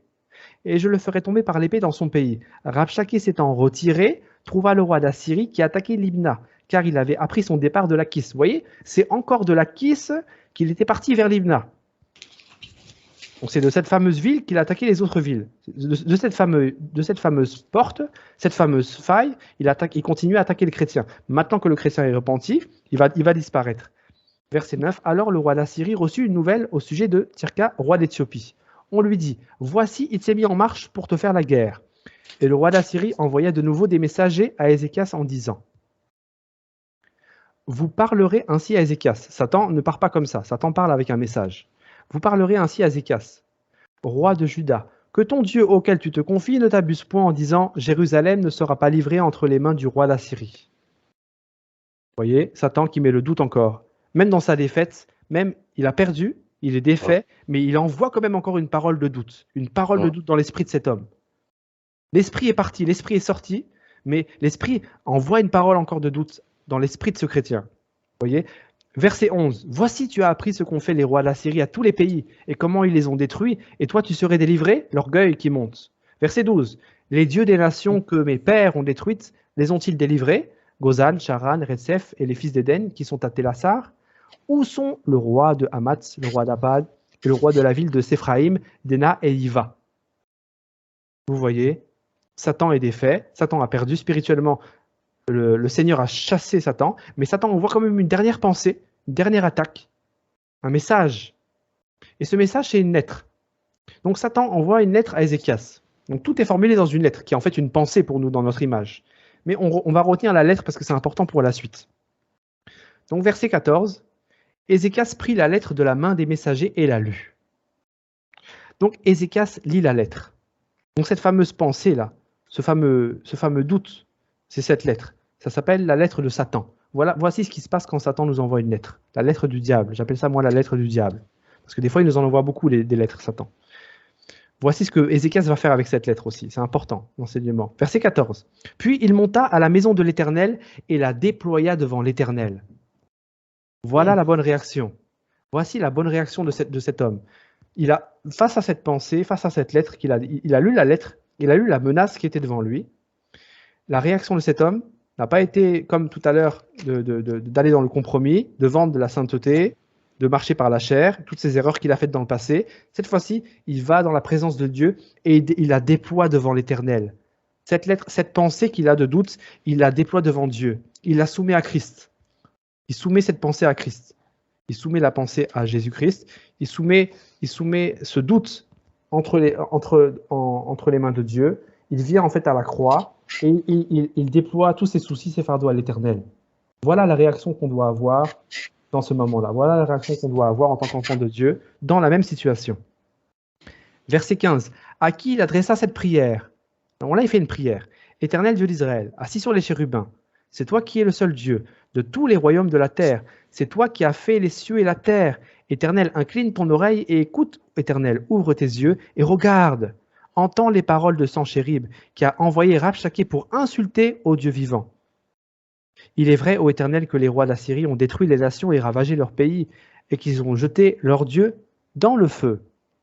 Mais ce n'était point des dieux, c'étaient des ouvrages de main d'homme, du bois et de la pierre, et ils les ont anéantis. Maintenant, Éternel notre Dieu, délivre-nous de la main de Sanchérib, et que tous les royaumes de la terre sachent que toi seul es Dieu, ô Éternel. Voici une prière. Une prière en plus qui s'appuie dans la présence de Dieu, dans l'humilité. Prière sincère dans sa situation. Voici la réponse de Dieu, au travers bien sûr du prophète Ésaïe. Verset 20. Alors Ésaïe, fils d'Amoz, envoya dire à Ézéchias, « Ainsi parle l'Éternel, le Dieu d'Israël. J'ai entendu la prière que tu m'as adressée au sujet de Sanchérib, roi d'Assyrie. C'est intéressant. Il dit, vous voyez, il dit, j'ai entendu la prière. Il n'était pas obligé de dire, j'ai entendu la prière. Il pouvait dire, voici ce qui va se passer. Mais il précise, j'ai entendu la prière. Sous-entendu, peut-être que dans le passé, il y a des prières que tu as faites, je ne les ai pas entendues. Là, il précise, j'ai entendu. Et pourquoi des fois il n'a pas entendu les prières? Pourquoi verset 17, début du verset 18, il n'entendait pas les prières? Les prières sans repentance. Les prières sans repentance, effectivement. Et on va voir ça tout de suite, justement, en détail, parce qu'on est dans Ésaïe. Ésaïe est l'intermédiaire. Allons dans le livre d'Ésaïe. Allons verset 59. Chapitre 59, excusez-moi. Je sais qu'on connaît tous ces passages, mais peut-être que certains ne les connaissent pas. On va les lire. C'est important. Dans ce contexte, ça va parler plus. Donc, verset 59, Ésaïe, pour ceux qui veulent suivre. Non, non, non, la main de l'Éternel n'est pas trop courte pour sauver, ni son oreille trop dure pour entendre. Mais ce sont vos crimes qui mettent une séparation entre vous et votre Dieu. Ce sont vos péchés qui vous cachent sa face et l'empêchent de vous écouter. Car vos mains sont souillées de sang et vos doigts de crime. Vos lèvres profèrent le mensonge. Votre langue fait entendre l'iniquité. Vous voyez, en fait, Dieu dit quoi? Qu'il n'entend pas les prières. Il n'entend pas les prières quand un homme marche dans le péché. Donc, le fait que Ézéchias se soit repenti, il a rétabli la relation maintenant avec son Dieu. Et maintenant, quand il élève sa prière d'Hallel, son intercession du verset 14, alors Dieu l'entend. Donc, verset 20, il dit « J'ai entendu la prière ». Voilà. Verset 21. « Voici la parole que l'Éternel a prononcée contre lui. » Dieu aussi a entendu les paroles de Satan. Dieu est tout. Dieu est partout. « Elle te méprise, elle se moque de toi. La Vierge, fille de Sion. Elle hoche la tête après toi, la fille de Jérusalem. Qui as-tu insulté et outragé? Contre qui as-tu élevé la voix? Tu as porté tes yeux en haut sur le sein d'Israël. Par tes messagers, tu as insulté le Seigneur et tu as dit, avec la multitude de mes chars, j'ai gravi le sommet des montagnes, les extrémités du Liban. Je couperai les plus élevés de ses cèdres, les plus beaux de ses cyprès, et j'atteindrai sa dernière cime, sa forêt semblable à un verger. J'ai creusé et j'ai bu des eaux étrangères, et je tarirai avec la plante de mes pieds tous les fleuves de l'Égypte. N'as-tu pas appris que j'ai préparé ces choses de loin, et que je les ai résolues dès les temps anciens? Maintenant j'ai permis qu'elles s'accomplissent, et que tu réduises des villes. Donc il a permis qu'il réduise des villes. C'est Dieu qui a permis que Satan puisse attaquer l'âme de cet homme. Forte en monceau de ruines. Verset 26. Leurs habitants sont impuissants, épouvantés et confus. Ils sont comme l'herbe des champs et la tendre verdure, comme le gazon des toits et le blé qui sèche avant la formation de sa tige. Mais je sais quand tu t'assieds, quand tu sors et quand tu entres, et quand tu es furieux contre moi. Parce que tu es furieux contre moi et que ton arrogance est montée à mes oreilles, je mettrai ma boucle à tes narines et mon mors entre tes lèvres, et je te ferai retourner par le chemin par lequel tu es venu. Ce passage me fait vraiment penser au passage dans Ézéchiel, quand on parle du chérubin protecteur qui a chuté, qui a voulu prendre la place de l'Éternel. On ne va pas lire, mais on est vraiment dans le même esprit. On voit que là, le diable s'est enorgueilli et Dieu le ramène à sa place. Verset 29. Que ceci soit un signe pour toi. On a mangé une année le produit du grain tombé, et une seconde année ce qui croise de soi-même. Mais la troisième année, vous sèmerez, vous moissonnerez, vous planterez des vignes et vous en mangerez le fruit. Donc ça, c'est intéressant, parce que le chrétien s'est repenti, Ézéchias s'est repenti, et dans la situation actuelle, son royaume est ravagé. On a vu que Satan a réussi à prendre des villes. Il a ravagé Lachis, il a ravagé les villes alentours. Il reste que Jérusalem et la province, la proche banlieue de Jérusalem, mais le reste a été ravagé. Donc, on sait que pendant une guerre, pendant une campagne militaire, les campagnes sont ravagées, la guerre fait du massacre. Donc, les récoltes ont pris aussi un coup. Mais Dieu, dans sa grande bonté, Dieu est toujours là pour prendre soin de nous. Et il a fait une promesse. Il explique à la fin du passage, vous voyez, la dernière année, vous sèmerez, vous moissonnerez, vous planterez des vignes et vous en mangerez le fruit. Donc Dieu va accélérer la plantation et la moisson pour le royaume de Juda. Sous-entendu, Dieu peut toujours pourvoir à tes besoins. À tout moment, peu importe la situation, Dieu peut faire un miracle, Dieu peut pourvoir à tes besoins. Dieu peut te donner de la nourriture par les corbeaux, par les colombes, par ce qu'il veut. Et là, Dieu a décidé de multiplier, de faire en sorte que la même année, il puisse planter et il puisse manger. Verset 30. Ce qui aura été sauvé de la maison de Juda, ce qui sera resté poussera encore des racines par-dessous et portera du fruit par-dessus, car de Jérusalem, il sortira un reste, et de la montagne de Sion des réchappés, voilà ce que fera le zèle de l'Éternel des armées. C'est pourquoi, ainsi parle l'Éternel sur le roi d'Assyrie. Il n'entrera point dans cette ville, il n'y lancera point de trait, il ne lui présentera point le bouclier, et il n'élèvera point de retranchement contre elle. Il s'en retournera par le chemin par lequel il est venu, et il n'entrera point dans cette ville, dit l'Éternel. Je protégerai cette ville pour la sauver à cause de moi et à cause de David, mon serviteur. Donc Dieu explique qu'en fait, maintenant, le diable ne pourra plus toucher cet homme. L'âme a été touchée, la chair a été touchée, mais l'esprit de cet homme, il est gardé. On est un peu comme dans la même histoire avec Job. Le diable veut un peu s'exciter. Le diable a livré Job à Satan, mais Dieu a fixé des limites. De la même manière, là, Dieu a refixé des limites et Dieu a dit au diable, maintenant tu t'en vas. Et voyez, et pourquoi il fait ça? Il le précise bien. C'est pas par amour pour Ézéchiel, c'est d'abord pour lui-même. Verset 34, je protégerai cette ville pour la sauver. Cette ville, c'est quoi? Cette ville, c'est Jérusalem. Jérusalem, c'est Juda. Juda, c'est ce chrétien, c'est cet homme. Donc, je protégerai cet homme à cause de moi et à cause de David, mon serviteur. Qui est David? David, c'est le roi d'Israël. Mais qu'est-ce qu'il représente? On sait que David, c'est un type de Jésus-Christ. Donc, Dieu est en train de dire, je sauverai cet enfant de Dieu, je sauverai cet enfant, ce chrétien, à cause de moi, Dieu, et à cause de Jésus-Christ, mon serviteur. À cause de mon nom, à cause de Jésus, je vais te sauver. Donc, Dieu ne nous sauve pas pour nos beaux yeux. Non, à cause du sang de Jésus-Christ, à cause de la justice qu'on a en Jésus, Dieu intervient, à cause de son nom. C'est important. Verset 34. Verset 35. Cette nuit-là, l'ange de l'Éternel sortit et frappa dans le camp des Assyriens 180 000 hommes, et quand on se leva le matin, voici, c'étaient tous des corps morts. Alors Sanchérib, roi d'Assyrie, leva son camp, partit et s'en retourna, et il resta à Ninive. Donc là, il y a une intervention spirituelle. Voilà. Dieu, son décret est appliqué dans le spirituel. Il anéantit l'armée de Sanchérib, qui est le représentant du diable.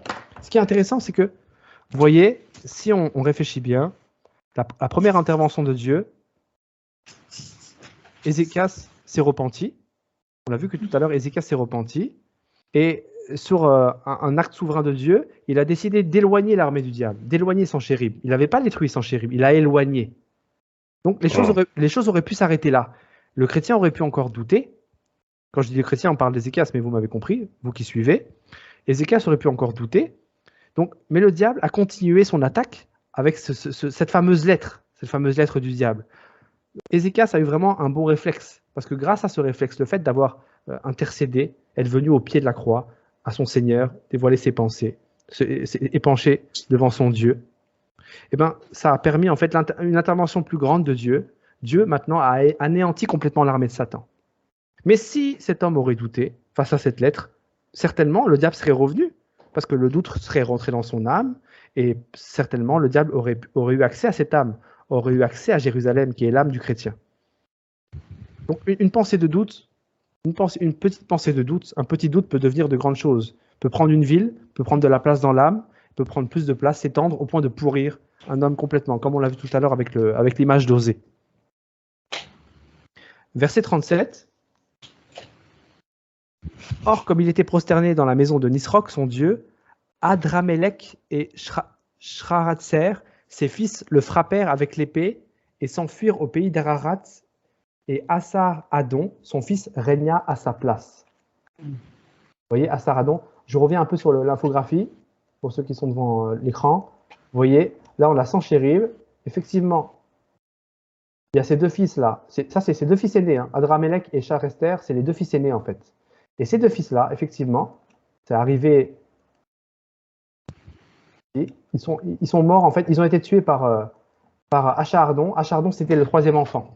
Donc Achardon, déjà, c'est terrible quand même. On a deux hommes qui tuent leur père. Donc ça, c'est la malédiction. Ça, c'est vraiment la malédiction. Donc, chez Senachérib, le fait qu'il se soit élevé comme ça contre Dieu, ça nous montre une chose. Il a été puni, assassiné par ses propres fils. Donc la malédiction, elle entre dans sa famille. Il s'est élevé contre Dieu.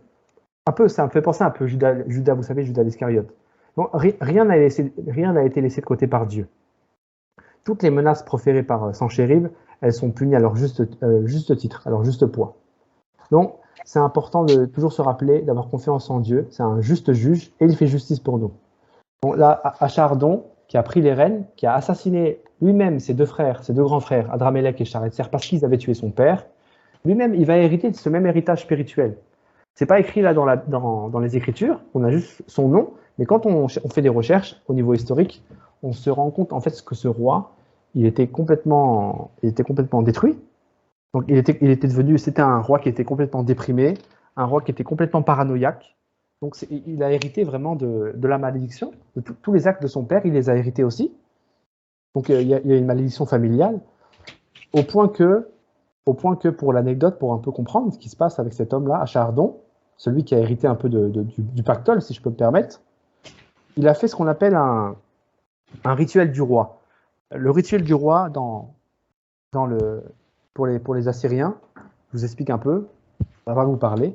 En fait, le rituel du roi, c'était le fait de prendre une personne lambda du royaume, un paysan, un roturier, peu importe, et de le placer sur le trône du roi avec les habits du roi, le laisser dormir dans le lit du roi, bref, on le laissait prendre la place du roi pendant 100 jours. Le roi, lui, se mettait un peu à l'écart, se cachait. Et à l'issue de ces 100 jours, on mettait à mort cet homme. Donc c'était un peu une sorte de sacrifice d'expiation. Le but, c'était en fait de libérer le roi de sa paranoïa, de sa dépression. Mais en fait, ça n'a jamais marché. Il faut savoir que ce roi, Achardon, a pratiqué à 3 reprises avant sa mort ce rituel. Bon, c'était un sanguinaire. Mais ça nous montre quoi? Ça nous montre que, en fait, l'homme, dans sa conscience, a toujours ce problème de péché. Bon, c'est pas nouveau. Vous voyez, l'homme avec des religions lutte, bagarre avec sa conscience. Or, la solution est en Jésus-Christ. Et c'est juste pour vous montrer que, en fait, l'homme n'a pas changé. L'homme est toujours le même. Des Achardons, on en a beaucoup encore aujourd'hui, des Achardons modernes qui font ce genre de choses. Bon, c'était juste une petite anecdote comme on était sur les rois de la Syrie. On va revenir sur notre texte et sur Ézéchias.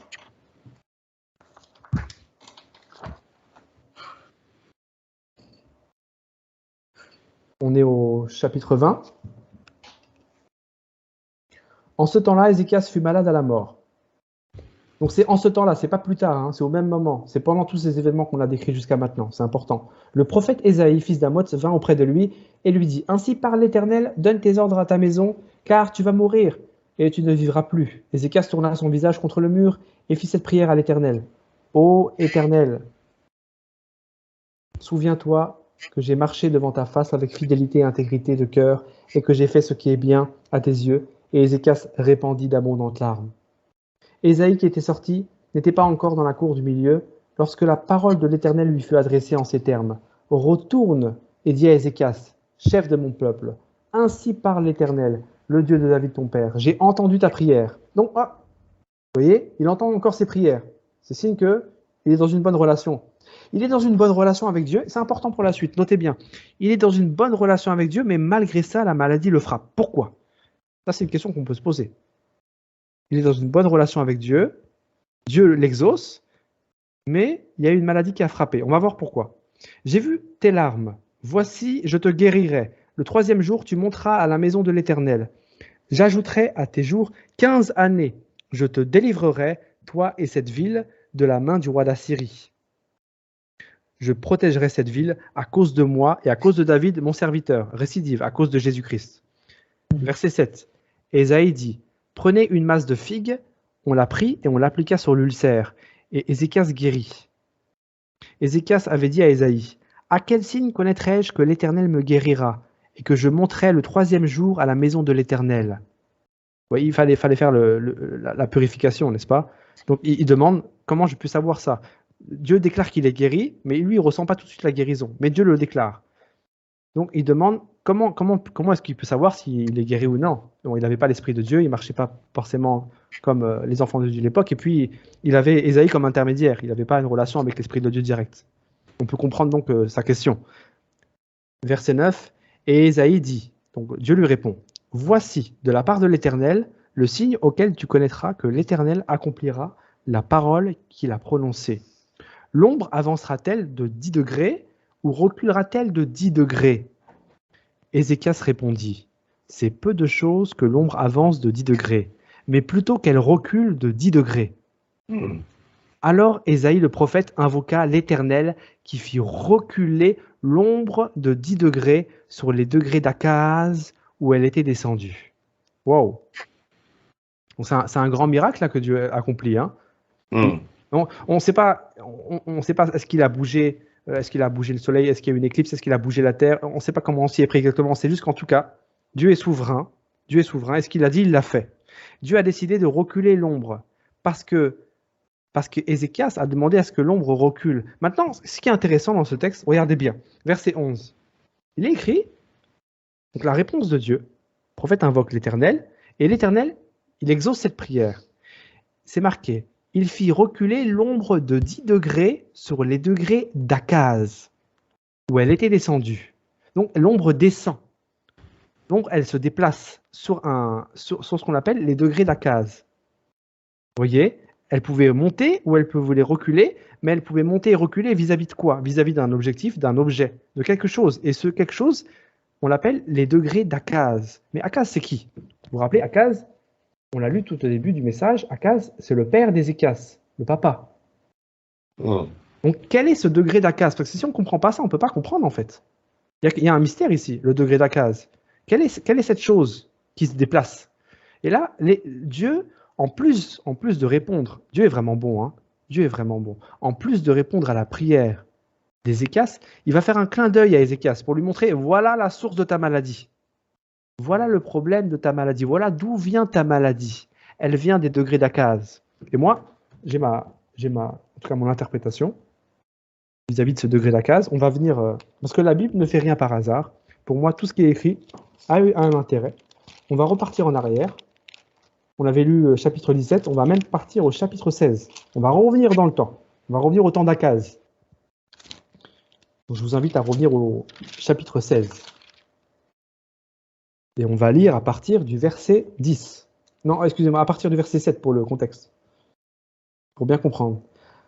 Donc, pour ceux qui suivent, là, chapitre 16, 2 Rois, chapitre 16, verset 7. Donc là, on est dans le passé. On est à Akaz, c'est le père, hein, papa qui faisait n'importe quoi, qui était complètement soumis au diable. Akaz envoya des messagers à Tiglath-Pileser, roi d'Assyrie. Effectivement, c'était le roi de l'époque. Pour lui dire, je suis ton serviteur et ton fils. Donc voilà un enfant d'Israël qui dit à Satan qu'il est son fils. C'est terrible.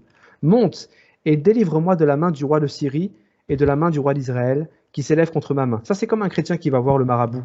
Il a un problème, il va voir le marabout. Voilà quel genre d'homme c'était le père d'Ézéchias. Verset 8. Et Akaz prit l'argent et l'or qui se trouvaient dans la maison de l'Éternel. Donc les trésors de son cœur, il les livre à Satan. Et dans les trésors de la maison du roi, et il envoya en présent au roi d'Assyrie. Donc, il livre à Satan, en cadeau, les trésors que Dieu lui avait donnés. En fait, il est en train de dilapider l'héritage que Dieu lui a accordé. Verset 9. Le roi d'Assyrie l'écouta. Là, c'est intéressant. Regardez. Il monta contre Damas, l'a pris, emmena les habitants en captivité à Kir, et il fit mourir Rétzin. Bon, Rétzin, c'était le roi syrien qui a embêté notre ami Akaz. Le roi Akaz se rendit à Damas, au devant de Tiglath-Pileser, roi d'Assyrie. Donc il se soumet au diable, dans cette ville qui a été prise par le diable. Et regardez, et ayant vu l'autel qui était à Damas. Donc là, Akaz est intrigué par un autel qui se trouve à Damas. Il y a quelque chose qui attire cet homme. Le roi Akaz envoya au sacrificateur Uri le modèle et la forme exacte de cet autel. Le roi Akaz envoya au sacrificateur Uri le modèle et la forme exacte de cet autel. Donc Akaz s'est épris d'un objet, d'un bâtiment, d'un autel fait de pierre. Ça pouvait être peut-être un grand bâtiment, un petit, on ne sait pas la taille, mais on sait que c'était un autel. Il y a un autel qui se trouve à Damas, et en connaissant le cœur, maintenant on connaît le personnage d'Akaz, Akaz s'est pris pour cet autel de Satan, et a demandé à ce que Uri, qui était à Jérusalem, fabrique le même autel à Jérusalem. Mais exactement le même autel. C'est important, le même autel, pas un autel différent. Il fallait le même plan, le même modèle. Pourquoi ? Verset 11. Le sacrificateur Uri construisit un autel entièrement d'après le modèle envoyé de Damas par le roi Akaz. Vous voyez, c'est intéressant. Hein, en fait, on se rend compte que cet autel-là, cet autel démoniaque que Akaz tente de rebâtir, et qu'il a bâti en fait, il a bâti à Jérusalem un autel à l'identique de ce qui existait là-bas chez Satan. C'était un édifice de pierre, et cet édifice avait sans doute des marches graduées, soit des marches graduées, soit comme un cadran solaire. C'était comme une sorte d'horloge, parce qu'à l'époque, il y avait des cadrans solaires. Pour avoir l'heure, on avait des grands cadrans solaires. Et donc, c'était un cadran solaire qui était placé comme sur un autel. Et c'est pour ça qu'on parle des degrés d'Akaz. En fait, les degrés d'Akaz, c'est les degrés de cet autel. Donc, ça nous fait comprendre quelque chose, que Ézéchias, il n'avait pas détruit tous les autels à l'époque de son retour à Dieu, à l'époque de son réveil. Il n'est pas marqué qu'il a détruit tous les autels. Il est écrit qu'il a détruit les autels. Donc, il a sans doute fait un travail formidable. On n'est pas là pour dénigrer qui il était. Quand on regarde les autres rois, cet homme est un modèle. Quand on regarde ses contemporains, cet homme est un vrai modèle. Mais l'enseignement, c'est de nous montrer là qu'en fait, certainement, Ézéchias s'est entiché aussi de l'autel qui était resté à Jérusalem. C'était l'autel qui appartenait à son père. Certainement, les sentiments étaient dedans. Et il a laissé cet autel parce qu'il avait un intérêt. Cet autel-là, il fournissait les degrés, c'est-à-dire qu'il fournissait l'heure en fait. Donc il y avait une utilité pour Ézéchias. Et là, Dieu fait reculer les degrés d'Akaz. C'est comme si Dieu fait reculer l'horloge par l'ombre du soleil. En fait, Dieu se sert de l'objet qui était comme une cause de chute pour Ézéchias, qui a amené sa maladie. La maladie d'Ézéchias, en fait, est arrivée par cet objet. C'est-à-dire que souvent dans nos vies, on a en notre possession des objets, des choses qu'on a gardées, nos ancêtres, nos parents. On s'est attaché à ces objets. On n'a pas vu le piège que c'est. Et par ces objets, on a ouvert une porte au diable. Donc, Ézéchias est en bon terme avec Dieu, mais malgré le fait qu'il soit en bon terme, n'est pas à l'abri de cette maladie. Vous voyez, Ézéchias n'a pas totalement circoncis tous les autels. Il n'a pas totalement circoncis tous les autels. De la même manière, on peut prendre l'exemple de Moïse. Moïse était aussi droit devant Dieu. Moïse était en relation avec Dieu, en bon terme avec Dieu. Pourtant, Dieu a tenté de tuer Moïse parce que le fils de Moïse n'était pas circoncis. On a à peu près la même chose ici. Vous voyez, l'homme n'est pas toujours à l'abri. Pourtant, tu peux être en bon terme avec Dieu et pourtant avoir des soucis avec ce même Dieu. Bon, c'est une bonne image. Pour moi, en tout cas, c'est une réponse à ces fameux degrés d'Akaz. Je comprends mieux maintenant pourquoi Dieu fait un clin d'œil à Ézéchias et lui montre que voici le péché que tu as commis, voici d'où il vient. Donc Dieu est bon, en plus de guérir Ézéchias, il lui montre même l'origine du péché. Donc certainement, après, il a dû détruire ce monument, on n'en sait rien. On va continuer la lecture. On ne va pas aller directement au verset 12, parce qu'on a un élément à lire avant, pour que la chose soit bien complète. Allons au fond des choses. J'espère que je ne suis pas trop long. C'est pour bien qu'on puisse comprendre ce qui se passe. Donc on va aller dans 2 Chroniques. 2 Chroniques, chapitre 32, excusez-moi. 2 Chroniques, chapitre 32. Chapitre 32, à partir de verset 25. Donc 2 Chroniques, chapitre 32, à partir de verset 25.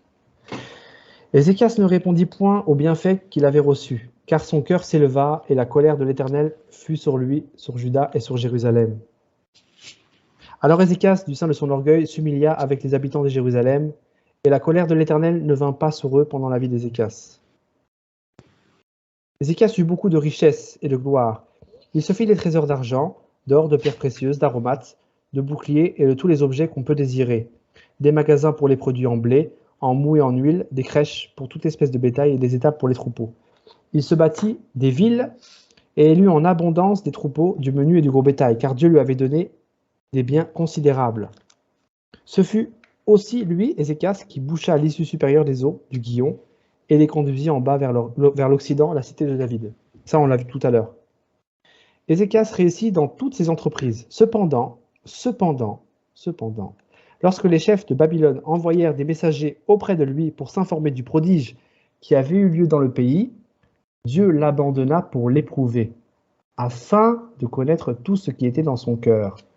Voici pourquoi je voulais d'abord qu'on passe par 2 Chroniques, pour ce passage qui est important. Dieu abandonne maintenant. Après tous ces hauts faits, cette grande guérison, on voit que Ézéchias, verset 25, Ézéchias ne répondit point aux bienfaits qu'il avait reçus, car son cœur s'éleva. Donc, il est encore dans la rébellion. Et verset 26, du sein de son orgueil, il s'humilia avec les habitants de Jérusalem. Donc voilà un enfant de Dieu qui pêche, qui se repent. C'est la marche d'un homme. C'est haut, c'est bas. Il tombe, il se relève. Mais là, on arrive à une épreuve particulière. Verset 31, Dieu l'abandonne pour l'éprouver, afin de connaître tout ce qui est dans son cœur. Maintenant, on peut revenir au verset 12 du chapitre 20 de 2 Rois. On va mieux comprendre. Donc 2 Rois, on revient sur notre texte principal, 2 Rois, chapitre 20, verset 12. Donc Dieu ne l'a pas tenté, Dieu ne tente pas Ézéchias, Dieu l'éprouve maintenant. Donc verset 12, voici l'épreuve. En ce même temps, Bérodak Baladan, fils de Baladan, roi de Babylone, envoya une lettre et un présent à Ézéchias.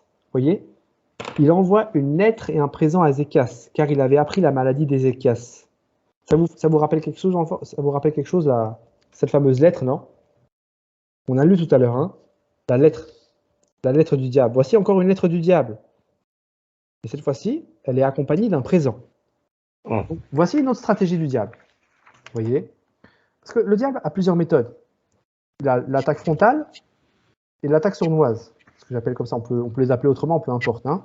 Donc tout à l'heure, c'est intéressant, c'est que Ézéchias, il a tenu bon face à l'attaque frontale. On a vu, les gens qui étaient dans la muraille, qui représentent aussi Juda, ont gardé silence, malgré la pression, malgré la difficulté, malgré l'adversité. Ézéchias a fini par se repentir, mais les serviteurs qui étaient sur la montagne ont gardé silence. Donc la menace, la terreur, la peur n'a pas fonctionné en fait sur cet homme. Par contre, là, le diable tente une deuxième méthode. Cette méthode va fonctionner. C'est l'attaque sournoise. Donc avec le cadeau, vous voyez, le cadeau, la séduction, le levain, la malice, le venin, l'orgueil de cet homme va flancher.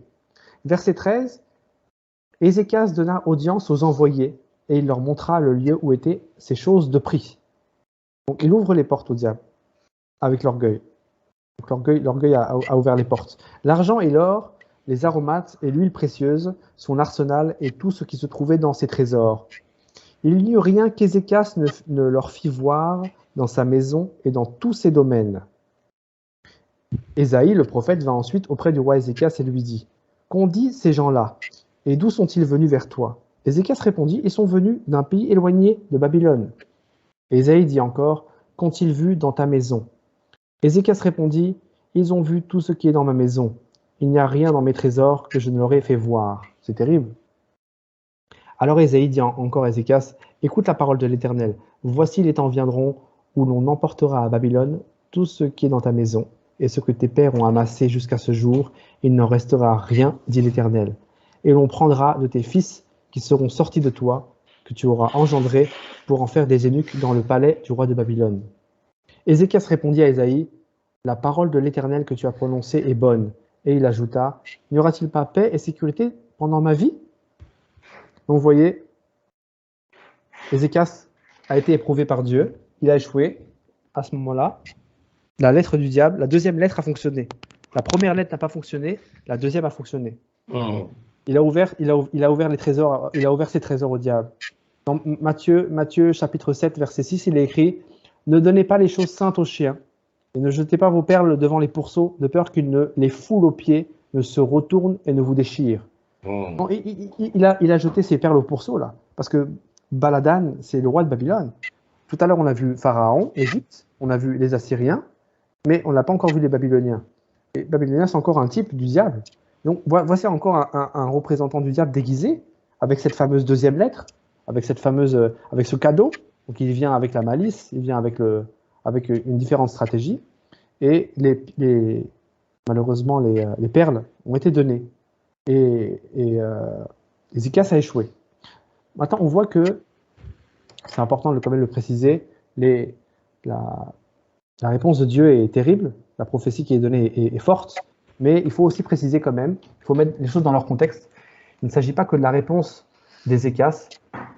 Si on est vraiment précis, c'est pas parce que Ézéchias a ouvert les portes du palais à cet homme que tous les descendants maintenant de Juda seront soumis au diable et que l'empire de Juda va chuter plus tard par la suite. Il faut se rappeler, comme on l'a vu tout à l'heure avec les Assyriens, que les péchés des pères aussi étaient présents, les péchés d'Akaz et les péchés de tous les ancêtres d'Ézéchias. Il y avait beaucoup de péchés qui étaient pratiqués et Dieu doit punir ce péché. Maintenant, Ézéchias a juste accéléré un peu le processus, mais il s'est quand même protégé durant sa vie. Il s'est protégé durant sa vie parce qu'on l'a vu, c'était quand même un homme, on l'a vu au début du chapitre 18, un homme qui marche selon Dieu. C'est un homme qui au moins plaît à Dieu. Et ce n'est pas le cas de tous les rois. Quand on lit roi, on voit qu'il y a beaucoup de nombreux rois qui ne sont pas des rois approuvés de Dieu. Donc, c'est vrai que cet homme a des défauts. On s'est penché beaucoup sur les problèmes qu'il a eus. Mais en tout cas, cet homme a aussi fait des bonnes choses. Il a fait le tri dans son pays. Il a renversé les autels. Il a remis de l'ordre. Il a ramené le cœur de Dieu chez les gens de son pays. Donc, c'était un homme quand même qui a guidé aussi les hommes vers Dieu. Il a guidé son peuple vers Dieu, malgré ses torts. Donc, on ne peut pas conclure qu'à cause de cette erreur qu'il a fait à la fin, ses descendants seront livrés, forcément à cause de son péché. Rappelons-nous qu'il y avait aussi le péché de ses pères. Donc, vous voyez, le diable est malin. On a vu un peu la vie d'Ézéchias ce soir. Il y avait beaucoup de choses à dire, mais on ne peut pas tout dire. Moi, j'ai pris le plus gros, ce qui m'a vraiment parlé. On a vu la vie d'un homme qui revient à Dieu. C'est un homme qui se consacre à Dieu, qui vit une relation avec Dieu. Et puis, à un moment donné, il retombe dans la chair, il retombe dans son passé. En marche, il s'appuie sur certaines choses du monde, sur la sagesse du monde. Cette sagesse fait qu'il ouvre une porte au diable. Le diable maintenant l'attaque. On voit que la consécration baisse. Il commence à avoir peur du diable, il commence à changer d'état d'esprit. On l'a vu tout au long du texte que le diable a profité des failles dans son âme, l'a fait douter, l'a menacé, l'a attaqué de différentes manières, mais il a bien réagi dans le sens où à un moment donné précis, il est revenu à son Dieu, ce que n'a pas fait Osée. Rappelons-nous qu'Osée aussi pouvait à tout moment se repentir, à tout moment il pouvait se prosterner, s'agenouiller, demander pardon pour son péché. Osée ne l'a jamais fait. Mais Ézéchias, il est revenu vers son Dieu, il s'est relevé. Donc on tombe, mais on se relève. Ézéchias s'est relevé et est revenu à Dieu. Donc voici, soyons attentifs. Il y a plusieurs manières dont le diable cherchera toujours à nous atteindre. Comme dit le Seigneur, hein, on est comme des brebis au milieu des loups, et il nous demande d'être prudents comme des serpents, simples comme des colombes. Donc soyons prudents, dont le diable cherchera toujours à nous attaquer, parce que son levain, c'est ce qui fait le plus de ravages. Enfin voilà, je vais m'arrêter là, ça fait déjà beaucoup. Voilà ce que je voulais vous donner, j'espère que ça aura parlé à chacun d'entre vous, cette marche